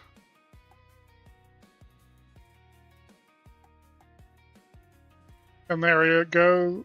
He got a whole crossbow set up for when he levels. Very smart of Aang there. And I might be incorrect. I mean, the gearing on Aang has been tremendous. It's just, yeah, some of the extra gearing he's doing compared to what we saw last time is a little bit more time consuming. I'm afraid it's going to bite him. Guy that dies obviously isn't having trouble keeping pace with him and staying up on gear as well. As you can see, Twisters, if you're looking at the bottom center of the screen here, do a very good job of clearing this whole area out. This is the type of environment a Twister build wants to be in. where they can just be in tight walls where twisters just cover the screen. And then you can get the ice crystals to explode in small areas and get massive damage down.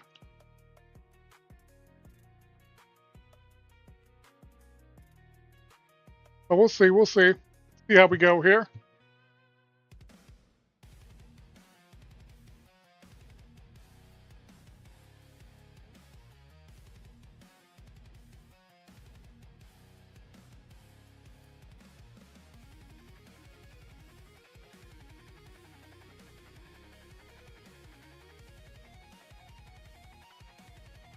And there it is, Angus to Torgol. Who's going to take on the sack of bones here. Don't know why he kind of came back in. That was a little bit weird to see. He does have his new bow online and ready to go. And we are upgrading that explosive grenade. Or conk effect. Yeah, conk area for more damage on a boss. Oh, and he does get off of the wyvern and the bear form very nicely there. But yeah, his damage is very pumped up for this fight.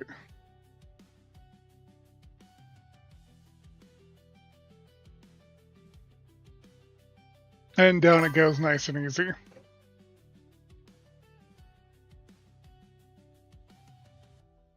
Yeah, when you're looking at Aang, he could be so much further ahead of the Huntresses if he would just push past some stuff, right? Like, we don't need to farm the Abyss content. We don't need to take on every yellow. You're the pace leader in EXP right now, and like, it's okay, right? It's okay to just to start pushing yourself forward here. And maybe we see more of that out of him in Act 3, where he's like, you know what, my gear is good enough, and he just makes a hard run through Act 3. But the hard part about doing that in Act 3 is your EXP is already so limited, right? Before you get to Act 4. I think he needed to hit the gas a little earlier than he has. But we are to Sandswept Marsh in under, a little under hour 7 minutes is when he's going to get in. Hour 7:30. Which, just so you guys know, what they're showing in the top left is the current world record. So he is beating the current world record right now, getting into Sandswept Marsh almost 4 minutes early than the world record holder. So he is going extremely fast. I just question the decision making on some of the time consuming areas. Because we're watching Guy That Dies sit right behind him all the way through this. And really keeping the pressure on him.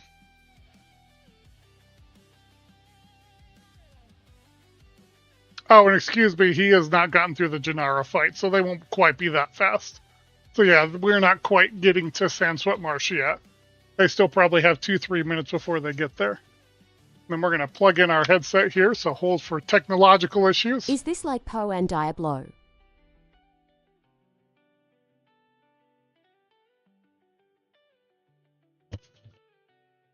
So this is Path of Exiles 2, Fierce. This is speedrunning in Path of Exiles 2.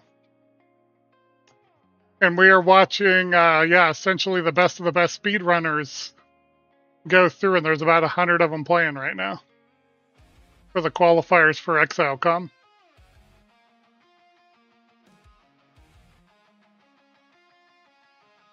But yeah, seeing Guy That Dies just keep pace with him makes you a little concerned. But yeah, the two of them are on a world record pace to finish in under 2 hours right now, which is crazy to say. Okay, I haven't tried Poe yet, but it's on my list once I get the time. Well, the good news, Fierce, is the game will be free when it launches next year. It'll be completely free to you for PoE2 instead of the $30 beta access.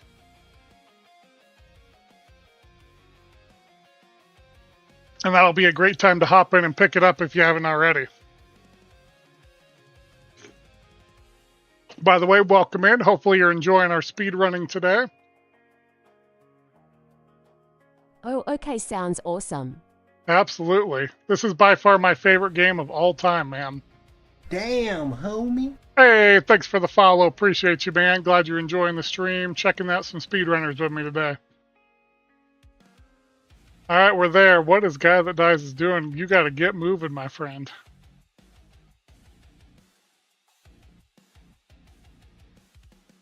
He's at the boss fight. We got Guy That Dies sitting right on the boss fight right now. Here it is, Janara. People say it's a lot better than Diablo.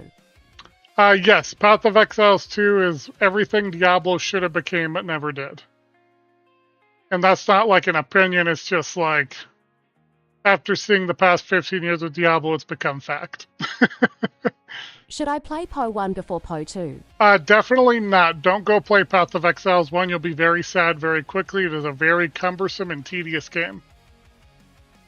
I would definitely play Path of Exiles 2 first. Imagine never playing World of Warcraft and then going to play retail World of Warcraft. That's what Path of Exiles 1 feels like. Oh, he reloaded the level to area to level again? Oh my gosh, dude. Brother is 27. You're right, I missed that, Ra.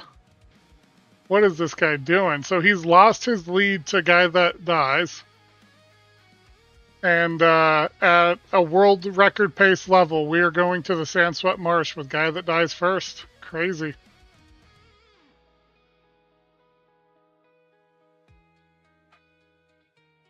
Kinda like playing Us's after playing a S3. Yeah, exactly. There's just so much content that's been put into those games. It's just hard to keep up, right? Like, you weren't there when all of it came out, so it's just very cumbersome. So definitely start with Path of Exiles 2. It'll give you a good intro to the Path of Exiles series. And it's a much simpler game in terms of mechanics, even though it's much more complex and rich than Diablo. Ooh, that's gonna hurt Aang. He has to go through a full phase of the wind tunnel phase. That's so bad. Skill tree system kinda scares me, haha. It's not so bad. If you think of it this way, Fierce, every character only utilizes about 1/8 of the skill tree. So you just kind of stay in your little quadrant of the skill tree and learn how all that works, one piece at a time per character. So it's not like you're having to learn the entire skill tree as you play your first character. You're only really working with that one character learning a 1/6 or 1/8 of the skill tree. Before you start branching out into other crazy things. Cooper, no. No, Coops, you need to lay down, bub. Yeah, I think he sold the run. Aang, you're killing us, my man. We got Guy That Dies overtaking you in the Sandswept Marsh, and off they go. Lost his world record pacing and everything from it. You're right, Ra, he sold. Gotcha, I may go ahead and get PoE2 kinda hot me hyped on it lol. Bro, if you like, go into my link tree here on my profile on TikTok. Pull up our Discord. We have a whole guild of 120 crazies that play Path of Exiles every season. They're all happy to give you advice, show you different stuff. We got a great group of people over the past 8 years playing Path of Exiles. No, set. Cooper, set. Set. Good boy. Yeah, Smurfs right here in TTV said it best. There are dozens of us. Just so many good people in the community in our Discord that love Path of Exiles, man. Will do, my guy. Thanks for the info, and Eldif asked if I need help. Definitely, man. Please do. Love to have you along for the journey. It's a good season every season. I'm just hyped that in the off season we can get a little speed running in. This is fun.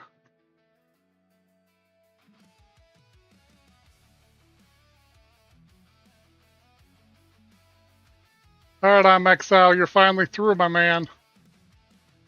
Damn, you killed your run, though. That was so bad. We got 2-3-1 on Jadara as well. Driz right behind him in the Dreadnought. And then Guy That Dies is taking over at Mighty Silverfist in Act 3. And there goes Silverfist very quickly here. Yeah, one fun thing with Silverfist is if he hits you with one of those pillars, it's almost automatically a one-shot. So he's not fun to play against.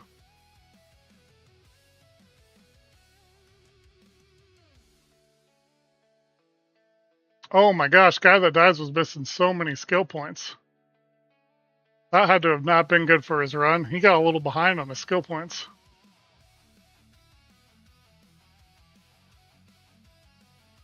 And just so you guys understand, the Jungle Ruins is a level 34 zone, and these guys are level 27 and 28. They're 6 levels under content, so everything does so much more damage to them, and they deal so much less damage to things. So even to add insult to injury to a very hard game, because of their pacing, they have figured out how to be 5-6 levels under and still pace through the game.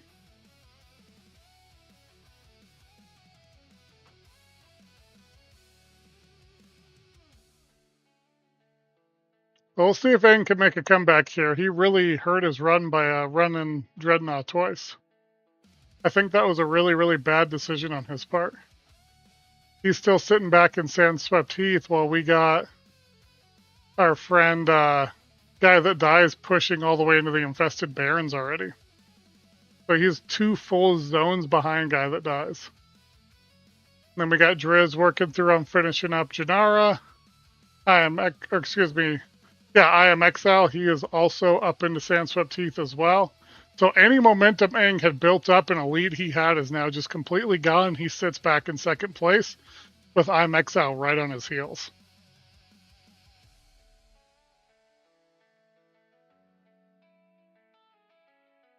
Watching Guy That Dies here, I'll get a little nervous for him with some of the skipping of EXP, especially in Act 3 when your EXP is already pretty minimal. I would like to see him do a little more taking of the EXP here, getting a few trash mobs beat down. But he has paced really, really well so far. As where it's like the absolute opposite. Ooh, 2-3-1, getting down the first beatdown or second beatdown on Silverfist. And then Agnoramus right behind him getting the third beatdown on Silverfist.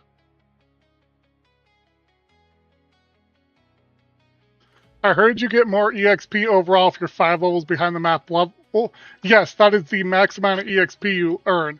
Once you start getting 6 levels behind the map area, or even 7 levels behind the map area, you actually start getting reduced EXP raw.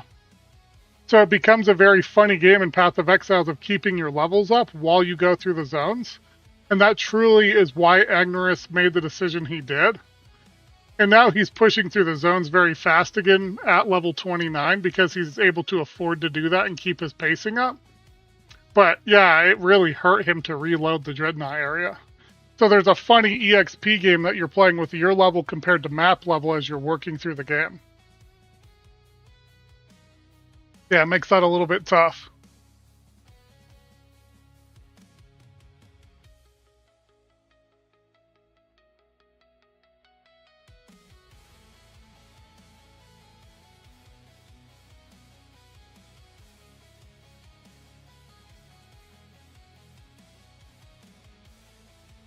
Take a look here.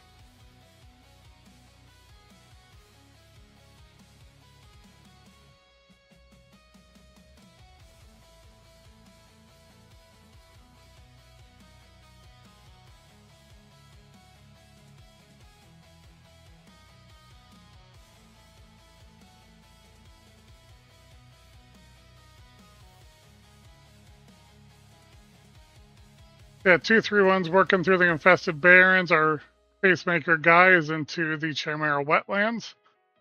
So here, they're just going to purely skip their Ascendancies. I don't know why he's playing around on the Toxic Bloom. He needs to start going the other way to get to the Chimera, which I think he realized and took that checkpoint back. But yeah, he took a wrong turn and ended up in Toxic Bloom.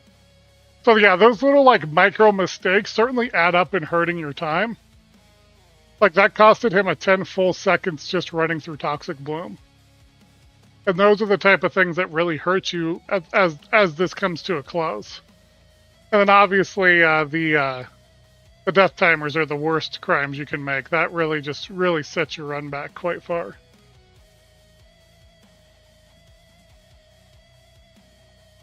Alright, we got I Am Exile pushing up through as well. Wow, he's starting to keep pace EXP with Aang here. That's interesting to see, is where our Huntresses are lacking back at 2 levels behind them. Maybe our mercenaries figured out something with the EXP from Act 2 to Act 3 that we don't know about. I've been wrong before and I'll be wrong again.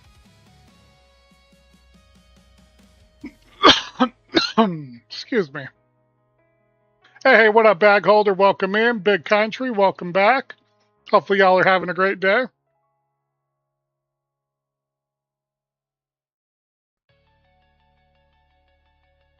Oh, that is a very nice spear that guy that dies got with adding to his projectile skills. That's going to serve him very well if he can get attack speed on it with a Regal and some Exalts. But he looks a little economy broke right now.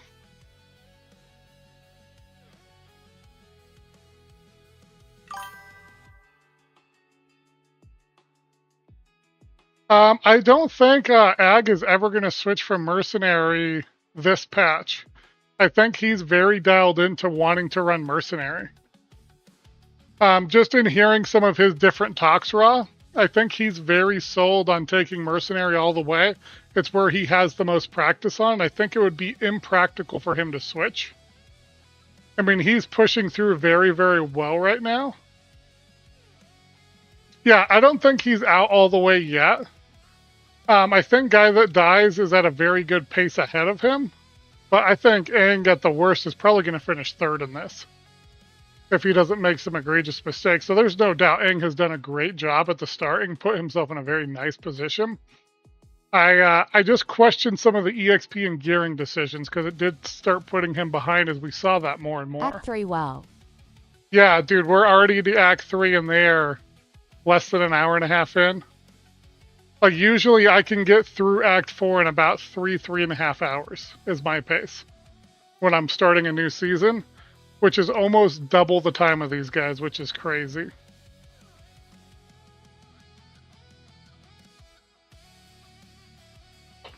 But as you can see, their levels drop pretty drastically.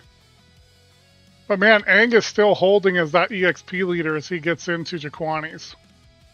And then Guy That Dies is still almost all the way through Jaquani's, which is a very large lead. Jaquani's is such a large area with the two zones. Being two full areas ahead is a big, big deal. I do think Guy That Dies did skip the fire resistance buff, which is pretty normal at Jaquani's, just to get through quicker. And hopefully some of his decisions and what he skipped doesn't bite him. I'm still getting my first set of spirit at this time. Oh no! An hour and a half in, you're usually at the Act 1 King of the Mist fight. And then here is Guy That Dies taking on the Jaquani boss fight here. Our sweet relic robot. So there goes the Kodal. So the Huntresses do really well in this fight just with the ricochets traditionally. You won't see him take very long on this. And he lines up a very nice set of twisters there. Very nicely done.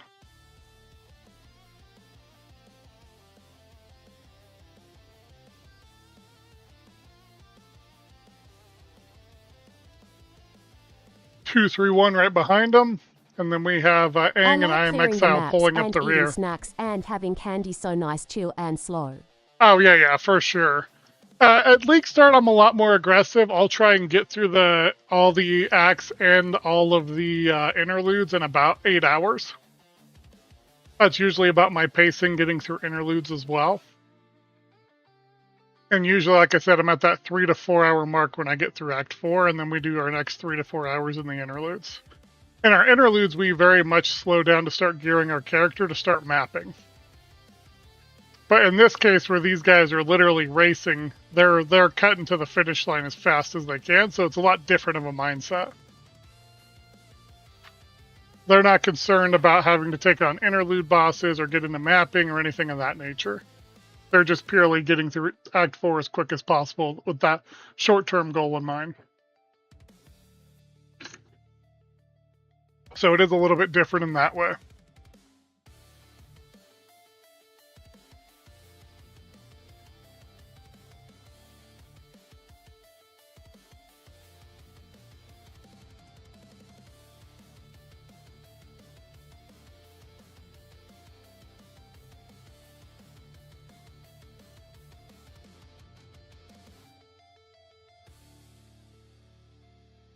Hang doing an okay job here. But man, is he really starting to get outpaced. I get he's the EXP leader, but it's the slowed down decision making he made really starting to show now. We have both Guy That Dies and 231 making their way through the waterways, and he still hasn't got to Jaquani.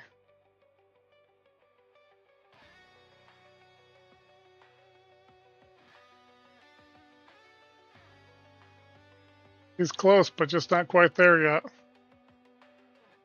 I Am Exile, I think, has even passed him up and made it into the waterways, so that's a little problematic for him.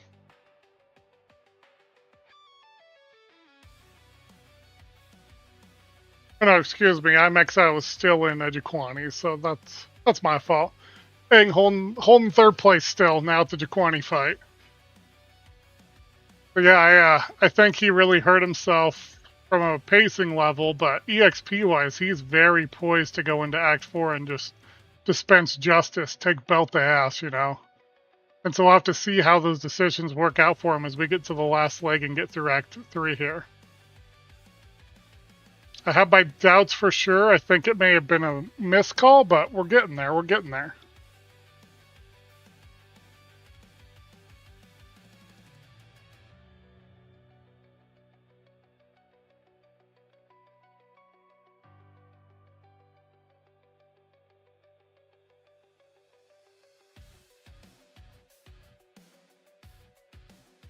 Wow, Guy That Dies is already working down into the Drowned City.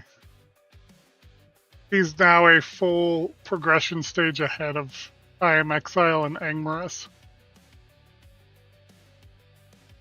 And 231 not far behind him, just hitting the lever now down on that bottom right corner. But man, is their EXP hurting. So you're seeing with Aang and Kiyomi and with all of our mercenaries and I Am Exile, they're all level 30, 31. All of our huntresses are 4 levels behind them for their pacing efforts. So this may come back to bite a Guy That Dies. The level disparity could become an issue as well.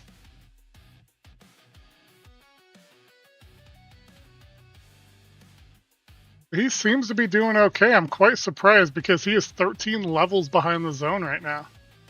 And that is not a place you want to be right now. And he is, man, if he can get to Utsuzal in an hour and 28 minutes, he'll be on pace for world record. And he's going into the Apex of Filth now. I think he'll be about a minute behind the world record pace getting into Utsuzal. I think it's going to take him about 2 minutes here to get through Apex of Filth.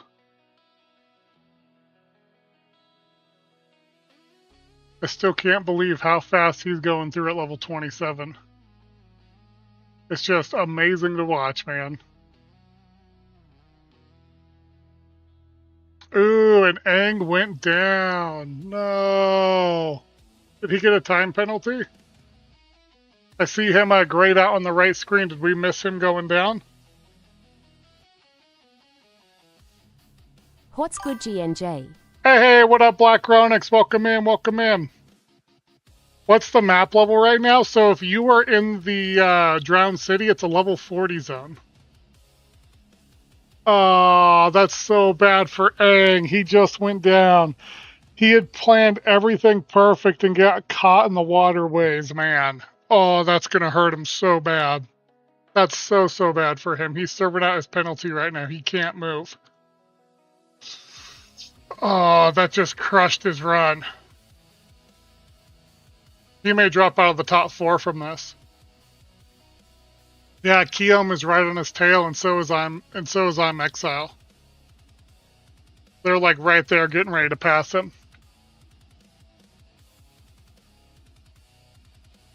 And then we have 3 Huntresses taking up the top 3 spots right now. Crazy. And they just are not... Ooh, and 231 goes down. Oh, no. So now they're serving their time penalty. This is when it gets interesting, friends. And there's Guy That Dies just plugging along in the Temple of Kopalik. 14 levels under-leveled from the map content. I don't know how he's doing it. This is absurd to watch. Holy. What's good, Ronix? Dude, we're ripping on our cast today. You are getting into the juicy parts. We just saw two of our high-end pacemakers get slapped going down.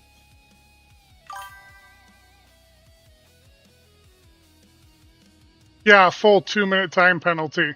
Imagine in that 2 minutes and 30 seconds, Raw, where our boy Guy That Dies is going to be if he just keeps pushing. He may hit the world record pace. He's going to, like I said, he'll be 2 minutes behind getting into ExileCon, which is okay, but it puts him in contention to be at the world record pace. But man, Act 3 is tearing these guys up. We saw 231 and Aang get murked here, which has opened the door for I Am Exile and Kiyoum to take over. Yeah, Aang is now in 5th place from it. 231 is off of the leaderboards completely for the top 6. Oh no, excuse me. They're in Apex of Phil, so they're still holding that 2nd spot just for not too much longer. They're about to get dropped out of the top 4 if they don't get to move here soon. Looks like they got about 30 seconds left. But yeah, that in the waterways, Aang going down just cost him his top 4 spot. He's got to work really hard through the rest of this. Guy is going for the no-hit Act 4. Wow. If Guy pulls this off, that would be insane.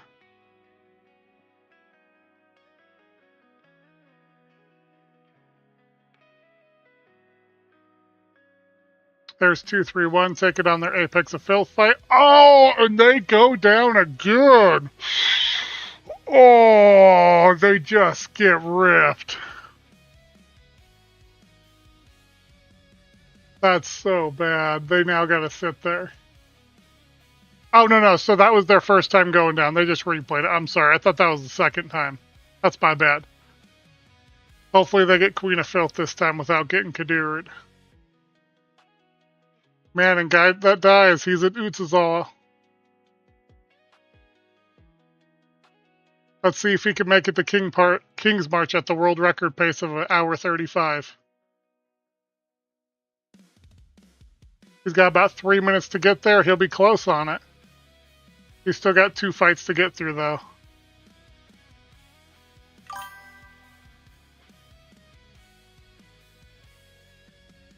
Yes, Guy does hold the fastest world record for holds that world record for fastest interlude. You are correct, Raw. So Guy That Dies is a very, very good Path of Exiles player. Man, the level disparity that he's working through there does concern me.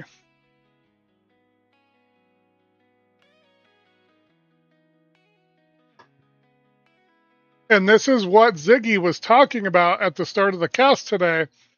The Huntresses just have a high opportunity to get ripped when their evasion doesn't hold up from their evasion-based build. And so it all comes down to being able to not have those hits even touch you. The moment they touch you and you have to rely on your evasion, you open yourself up to one-shots.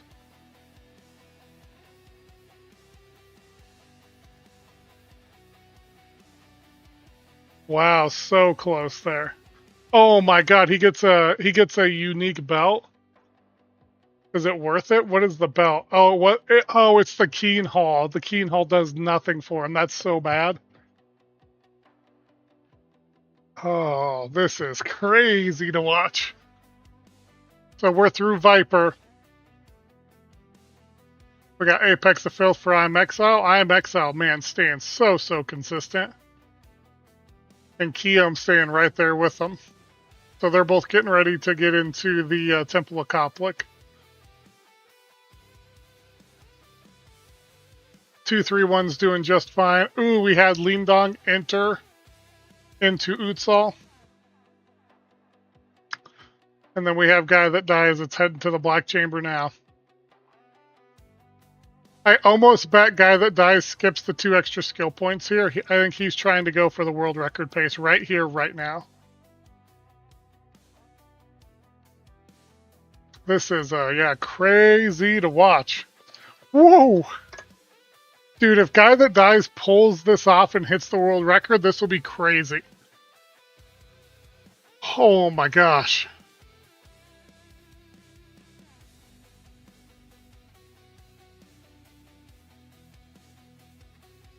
I'm just in awe of what he's doing right now. He's already into the black chamber. Look at him go. And everybody's still back at Temple of Kolik, and the furthest next to him is 231 and Lingdong and Utzel. And then your mercenaries, your leading mercenaries are just at Temple of Kopek. But yeah, you got a 6-way race going right now for 4 spots. We'll see who gets it.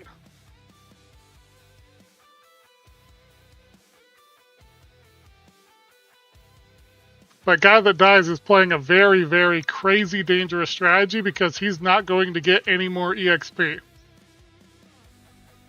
So I'm curious what the strategy is going to be when you start fighting level 50 content.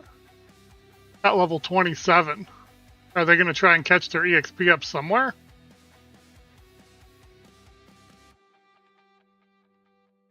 So yeah, and he's about 2 minutes behind world record pace. So if he stayed at his current pace, he would be at 2 hours and 9 seconds. Which is definitely well ahead of everybody else right now. Faster than we've seen in the first week, and then obviously the fastest here today. Hey, what up, pal? Welcome in. Glad you're coming in to watch the stream. And he's still putting out the damage. I mean, 14 levels under, and he is doing it. 15 levels under. I think Black Chamber's a level 43 or 44 zone, if I remember right. And yeah, he's 15 levels, 16 levels under that. Wow. Just tells you how strong Huntress is in terms of being able to belt out damage and putting belt to ass. Crazy to watch. And we have Dorani done in 1 hour and 36 minutes.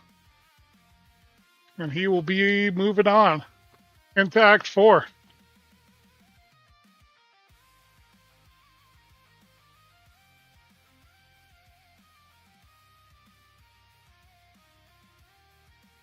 Two, 3-1 at Viper. Ooh, and he gets screwed on the Viper fight and goes down again. Oh, 2-3-1. No, this is what got you last time, my friend. Correct. Guy is not getting any EXP because he's so far under the map content. Rarix. None of our Huntresses have gotten any EXP since Sandswept Marsh. Or actually, about the Jungle Run was the last time they got any meaningful EXP.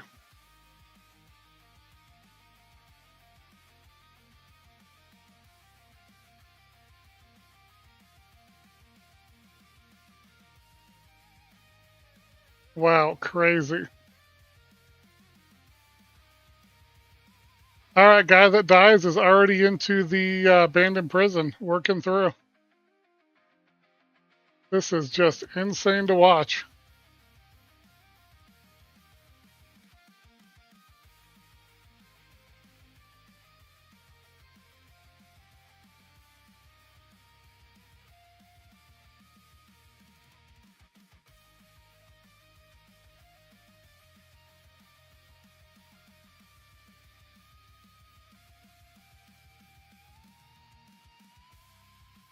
Ooh, he gets stuck on the spear face. Very unlucky for I Am Exile. We're seeing a much finer tuned strategy setup from our runners this week. I think because of how fine tuned they made their runs, the death tolls are going to be a lot higher this time around. Because they're not quite getting the EXP they were getting last week, even though they're getting to stuff faster. Yeah, that Viper death hurt my soul, Smurf. That was so bad.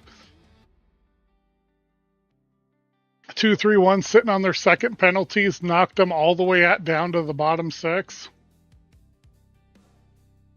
So they were sitting in 3rd place, and now they got knocked to 6th from it. Yeah, if you watch that again, look how close Viper is. And then we immediately go into Poison Jab Spear phase, and he does a good job here. Right, he catches him. Ooh, gets caught there, problem. Gets caught there, problem. And then dodges, and then Viper Natalie just lights him up. Oh, and then he hits a second phase of it. That's so unlucky. I didn't see this being the second phase of it.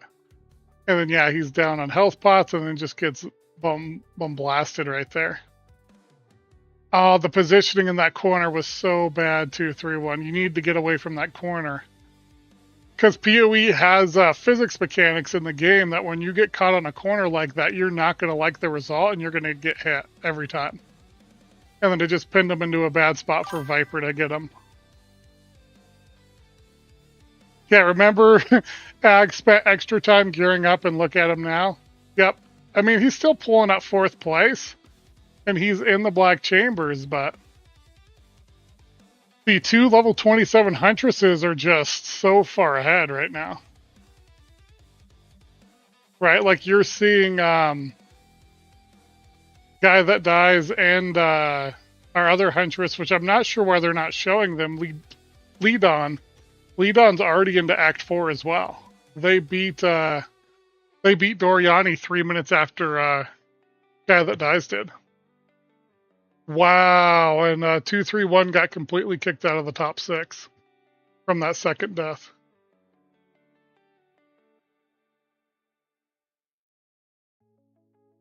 Yeah, so they need to pull 2-3-1 and put up Keom. Or excuse me, not Keom. They need to get Lee Dong on the board to watch his stream. Might be some sort of technical issue happening there, but yeah, Lee Dong is doing very, very good. And Guy That Dies still working through. Level 27 getting through the prison. That is just... This is where this gets too crazy for me, chat. Where I can't fathom being 15, 20 levels lower than the content and still working through the game. Like, he is in a 47 zone at level 27.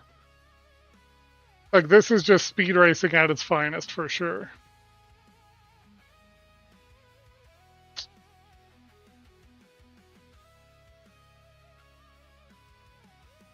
And there's I Am Exile working through Doriani. Not a bad pace at all. I do think he is going to place today. I don't think... yeah, I just don't think he's going to be completely out of this. He's sitting at that 5th place spot now, but he's doing a really good job. There we go. They finally got Lead On up there. About time. But yeah, Keom is doing really well in Act 4. We got Aang back up into Act 4. But yeah, look at the disparity in time. So, Guy That Dies completed Act 3 at 1 hour and 36 minutes. And the next closest to them was Lead On at 1 hour 39. And then our mercenaries where is at Guy 40. sitting? Compared to world record time, where is Guy That Dies sitting? He is currently a minute behind world record pace right now. So he completed... Doriani at 1 hour 36, and world record was 1 hour 35. So if he can get to a straight, he's at about 1 hour 48 minutes. He'll be on world record pace. So he is doing astoundingly good right now. By the way, welcome in, Jambo. I'm glad you're here with us.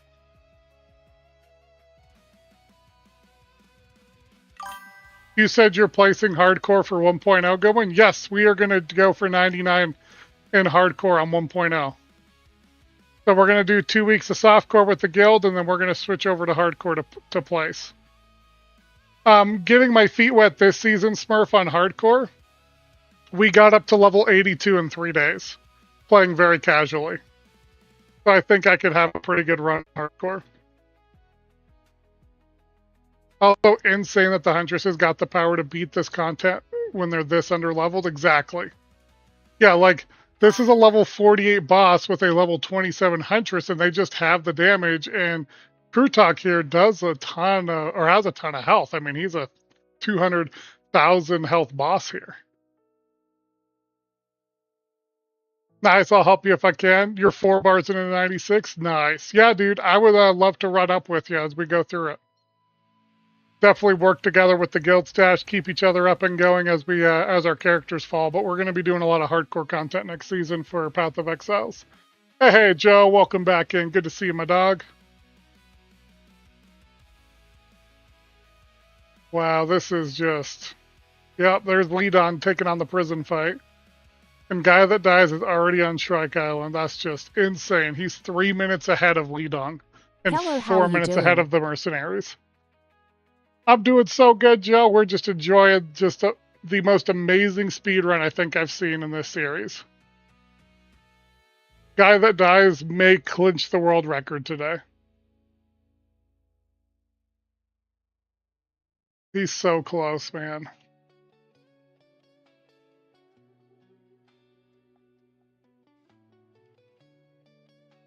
You know, Luxian has not made a real strong showing this time around. I thought Luxian was going to be much stronger. They haven't been able to crack the top 6 this entire run. Dang, that's awesome, Smurfs. Yeah, we'll definitely do some farming. I don't really have issues making currency on hardcore Smurfs. Like I said, I think I had made like 40 divs before I came out of campaigns and just got like lucky on some stuff. So I usually do pretty well on making divines in softcore or hardcore. Like I think on softcore with the first weekend, I was already 1,000 divine orbs into my character. So and as long as I'm not going down frequently in hardcore, I think I could stay at a pretty good pace, be 250 divs after the first week on my character. Wow, this is just awesome to watch.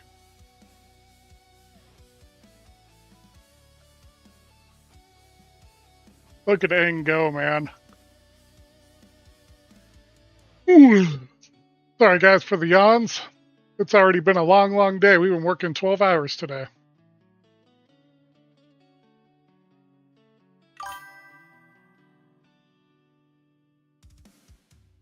Only know how to price mid gear? That's fair. Yeah, man, I'll show you all sorts of good stuff I figured out for market stuff when we go do hardcore together. It'll be a blast. So I'm excited to get into next season with you, Smurfs.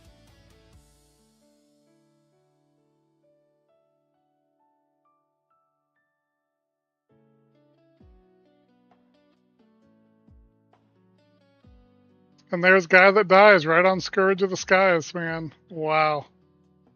This is a treat, man. This is just so fun to watch. We probably won't get another run like this over the next 2 runs, so I highly advise everybody just enjoys this. This is so good.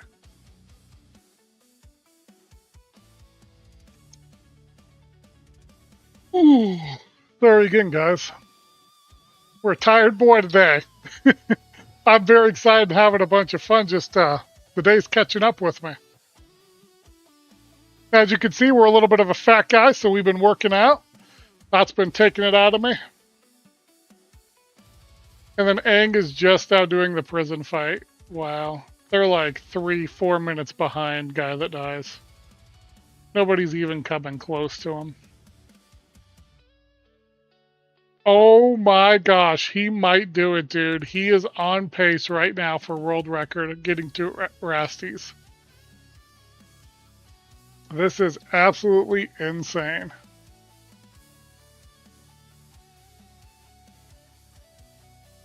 Yeah, and just so you guys realize, once they start getting so far away from the content and levels, they stop leveling. So we haven't seen any of them level since like the middle of Act 3.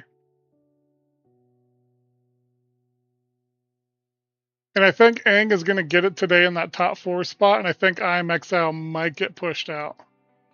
It's going to be close though, man.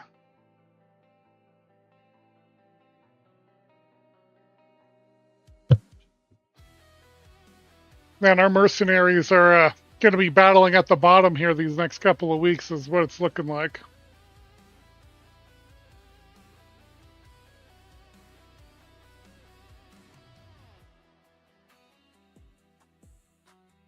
Yeah, the other thing that makes this hard for gearing, guys, is you have to realize anything that they find that drops in Act 4 that is a top tier gear piece equipment, they can't equip because they don't have the levels.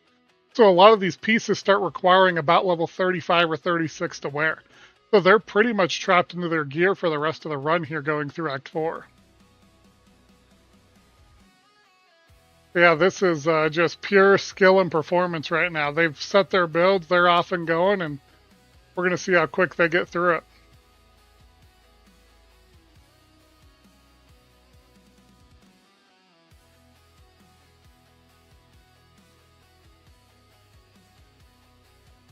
Wow, crazy to watch. But yeah, in Act 2, that's why you were seeing them be so liberal with those Chaos Orbs and Exalted Orbs to get their gear set up the way they wanted for this end leg stretch of the race. It's a very different ideology than just playing the game to get to maps. And then continuing to map after. Ooh, ooh. Man, he doesn't even want the crossbow that dropped. That would have been so good early on, but doesn't get the opportunity to abuse it.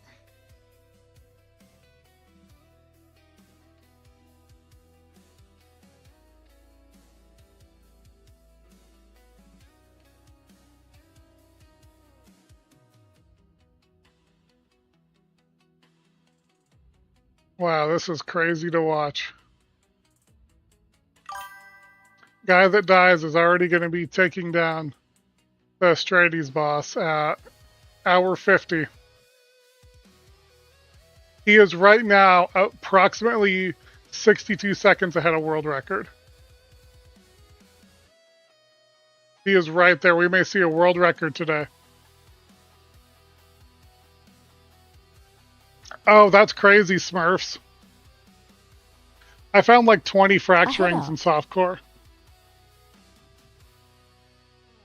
Yeah, he's 60 seconds ahead of world record right now, Jam.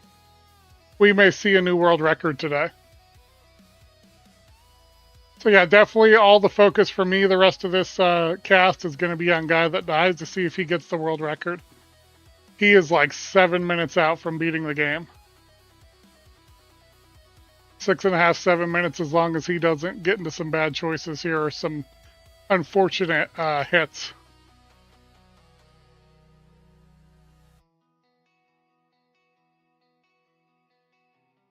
Wow.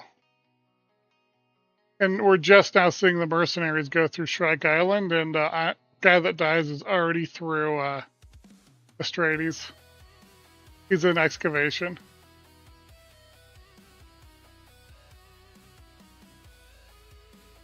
He might do it, boys. It's going to be a nail biter to the end. He's got about 5 minutes, 50-ish seconds to hit world record. So he's got to get the excavation boss down, get through the 2 zones to Tavaki, and then beat Tavaki in that. And if he does that in less than 5 minutes here, about 5 minutes, 30 seconds, he'll have the new world record.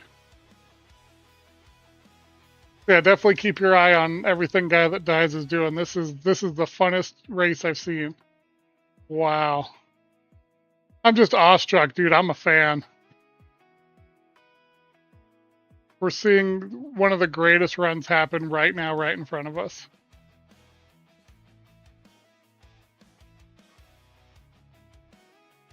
And he's not even blinking on the boss fight here with old Benny here, Benedict.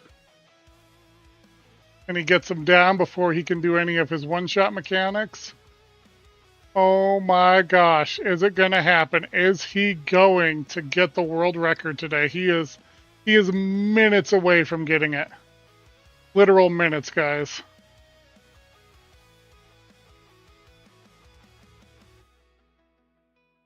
We got Aang pulling back up into second, who's in Astrades right now, but man, he's a full 2 minutes behind world record pacing. I just don't think he's going to get there on this one. He'll be close, but Aang really hurt himself with the death. I think if Aang doesn't have that bad death in Malum Waterways, him and Guy are foot racing for world record, man. So unfortunate for Aang.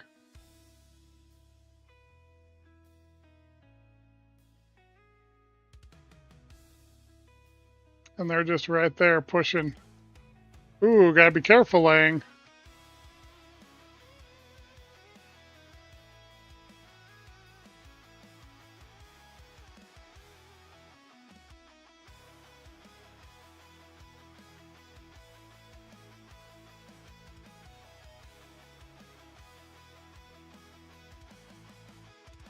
Wow, he's taking a really long time on this fight. That's hurting him a good bit.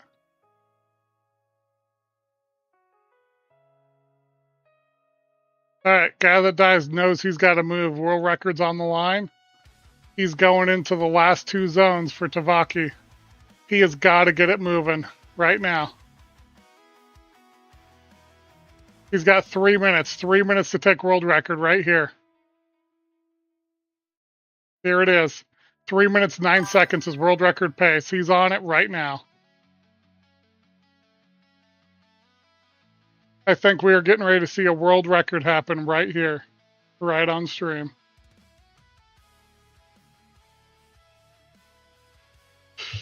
All right, time to set up for this.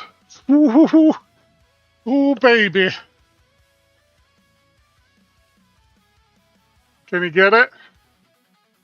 We got 2.5 minutes to go. He has got to run for his mother clucking life right now. Man, he had such good splits. He was 40 seconds ahead of Rastes. What a run we're seeing.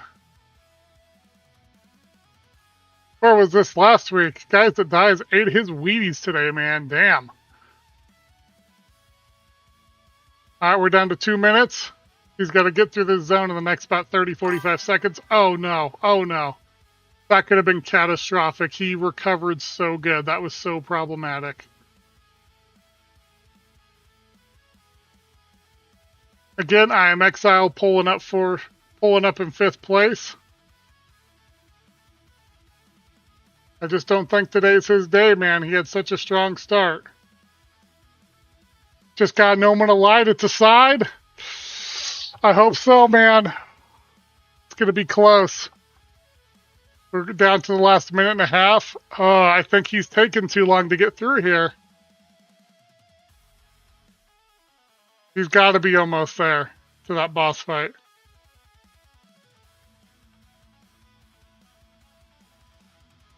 Ah, and there it is. He's not going to get it, friends.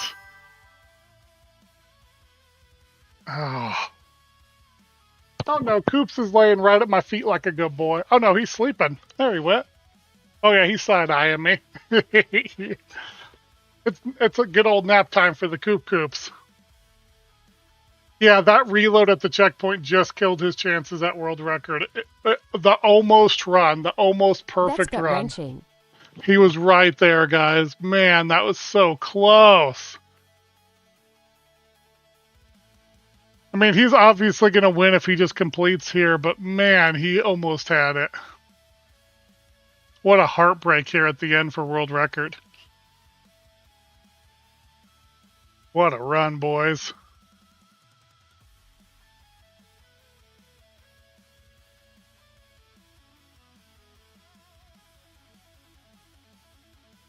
This is just crazy. Level 27 fighting a 53 boss. Insane in the membrane.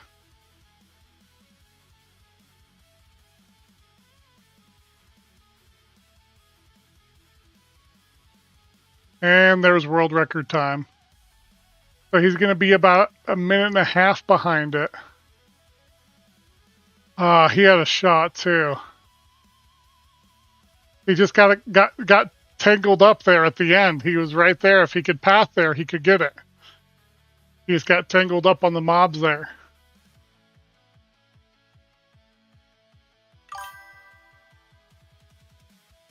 He wants to get world record at ExileCon. Well, he's definitely booking his ticket to ExileCon. He just got to win it right here, right now. Ooh. He took a couple of big, nasty shots, though, for that.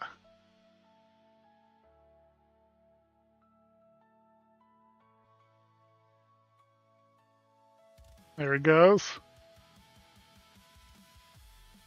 And nobody's even close, friends. Aang has just now gotten into the zone. Into the first of the two zones for Tavaki. What a heartbreak.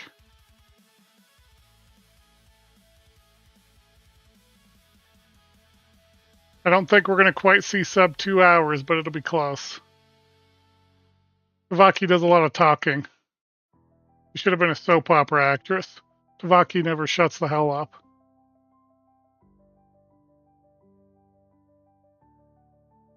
Man, such good pacing. He was right there, man. Oh.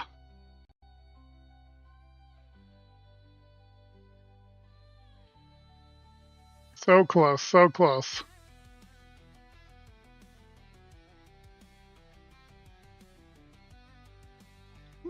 This is what's going to be called the run that almost was, friends.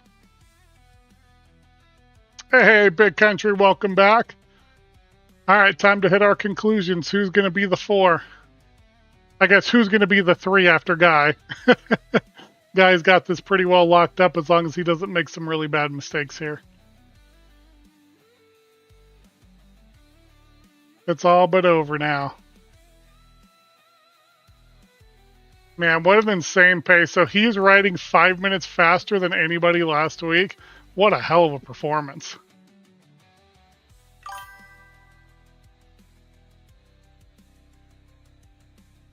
Guy that dies is the first. 2 minutes, or 2 hours, 43 seconds, died 0 times. What an impressive run. And Aang's right there on his second fight, or second phase of Homie. Man, if Aang doesn't go down, he has such a good shot. Absolutely, Ra. We'll be doing this again all through August, man. I'm glad you're having a great time with me on it. What a crazy, crazy run we just watched.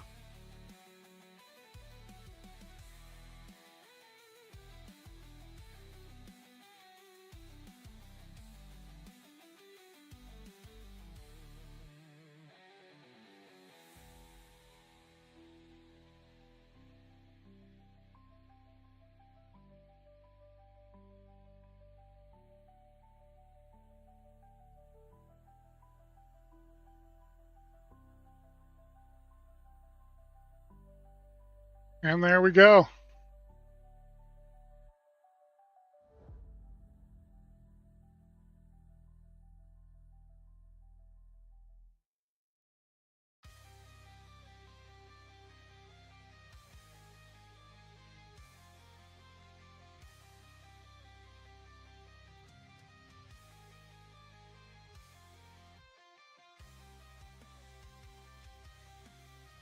And Aang is second in. Man, if Aang doesn't go down the waterways and get that 2 minute 30-second penalty, he actually had a really good pace. All right, and lead on. Here we go for third.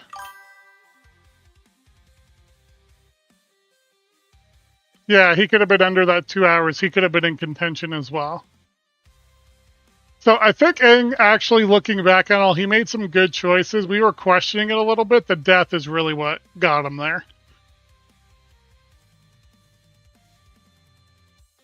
Looks like Lee Don's going to move on as well here, as long as he doesn't get into any type of silly mistakes. What a dramatic end. Man, we almost saw it, boys. We almost saw it. We almost got a world record today. Would have been hype. Those two came out swinging. Both Guy That Dies and Enormous.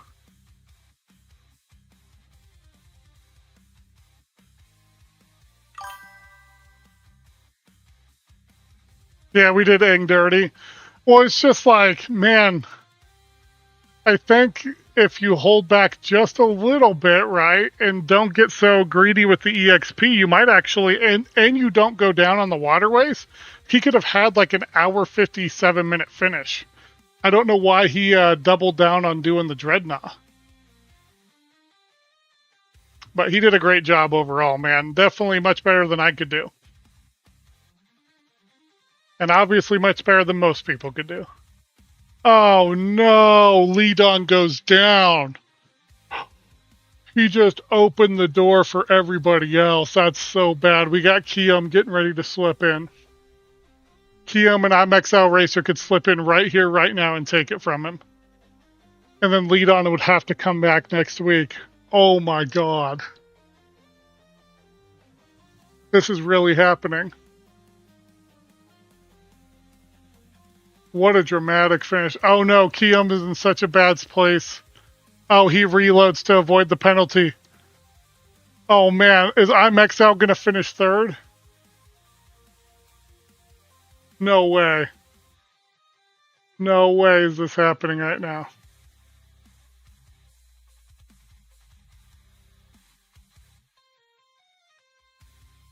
Whoa.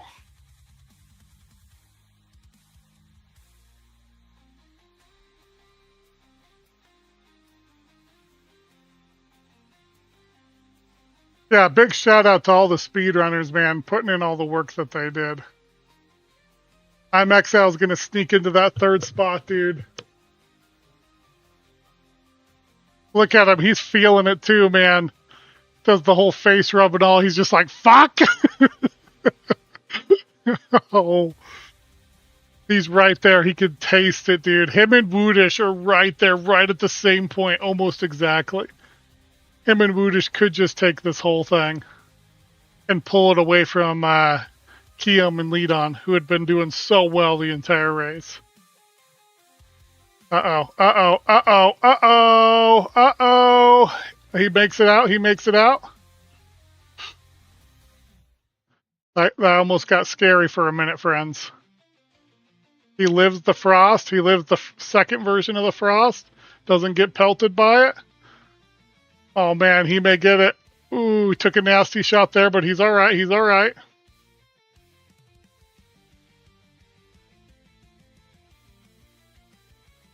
Uh-oh. Now he's in a rough spot. He's got, it looks like 1 or 2 slaps on his health pot. Oh. And IMXL goes down, dude. That's so rough. Looks like Kium's going to get it, though.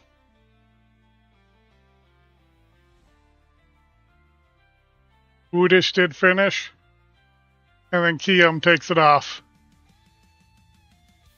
Wow. What a crazy bout, friends. Crazy close and had interesting stories to them this time. We had Angomas getting all of the RNG and on pace to win it, but an unfortunate upset, a misplay. I think brought on by the amulet in the end. I think the amulet killed him. But that's gonna sting a little bit. GG, man. But, what a run. Next week. Yeah, and we also have an update from production that Jilu abandoned the race after 1 hour with 3 deaths. So anything can happen in these.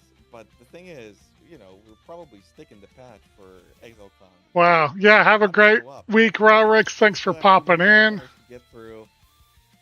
Wow, drops acquired. Yeah, heck yeah, everyone. That was... What a dramatic ending, dude. You had 4 of them all right there, right at the end, just fighting for those last 2 spots.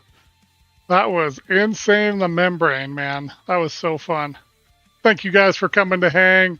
Smurfs, Raw Metrics, Jambone, Joe, Hippo, Fierce, everyone who came in to support. We had Alex and Lady Havoc show up, Crit, Champagne. Thank you guys for all coming in. Yeah, this was fantastic. Gusto coming to hang. This was just, yeah, crazy. Double showed up and we got to meet our new friend Double. Thank you guys for supporting the stream, coming out to hang. Had a blast with you guys across all the different platforms. We will be back next week to cast. And then tomorrow we are going to be on Magic the Gathering for MTG Arena PvP night. So catch that tomorrow night. And Saturday we are starting Pal World Iron Man. So we'll do some Iron Man content with the boys. Till then, we will see you all.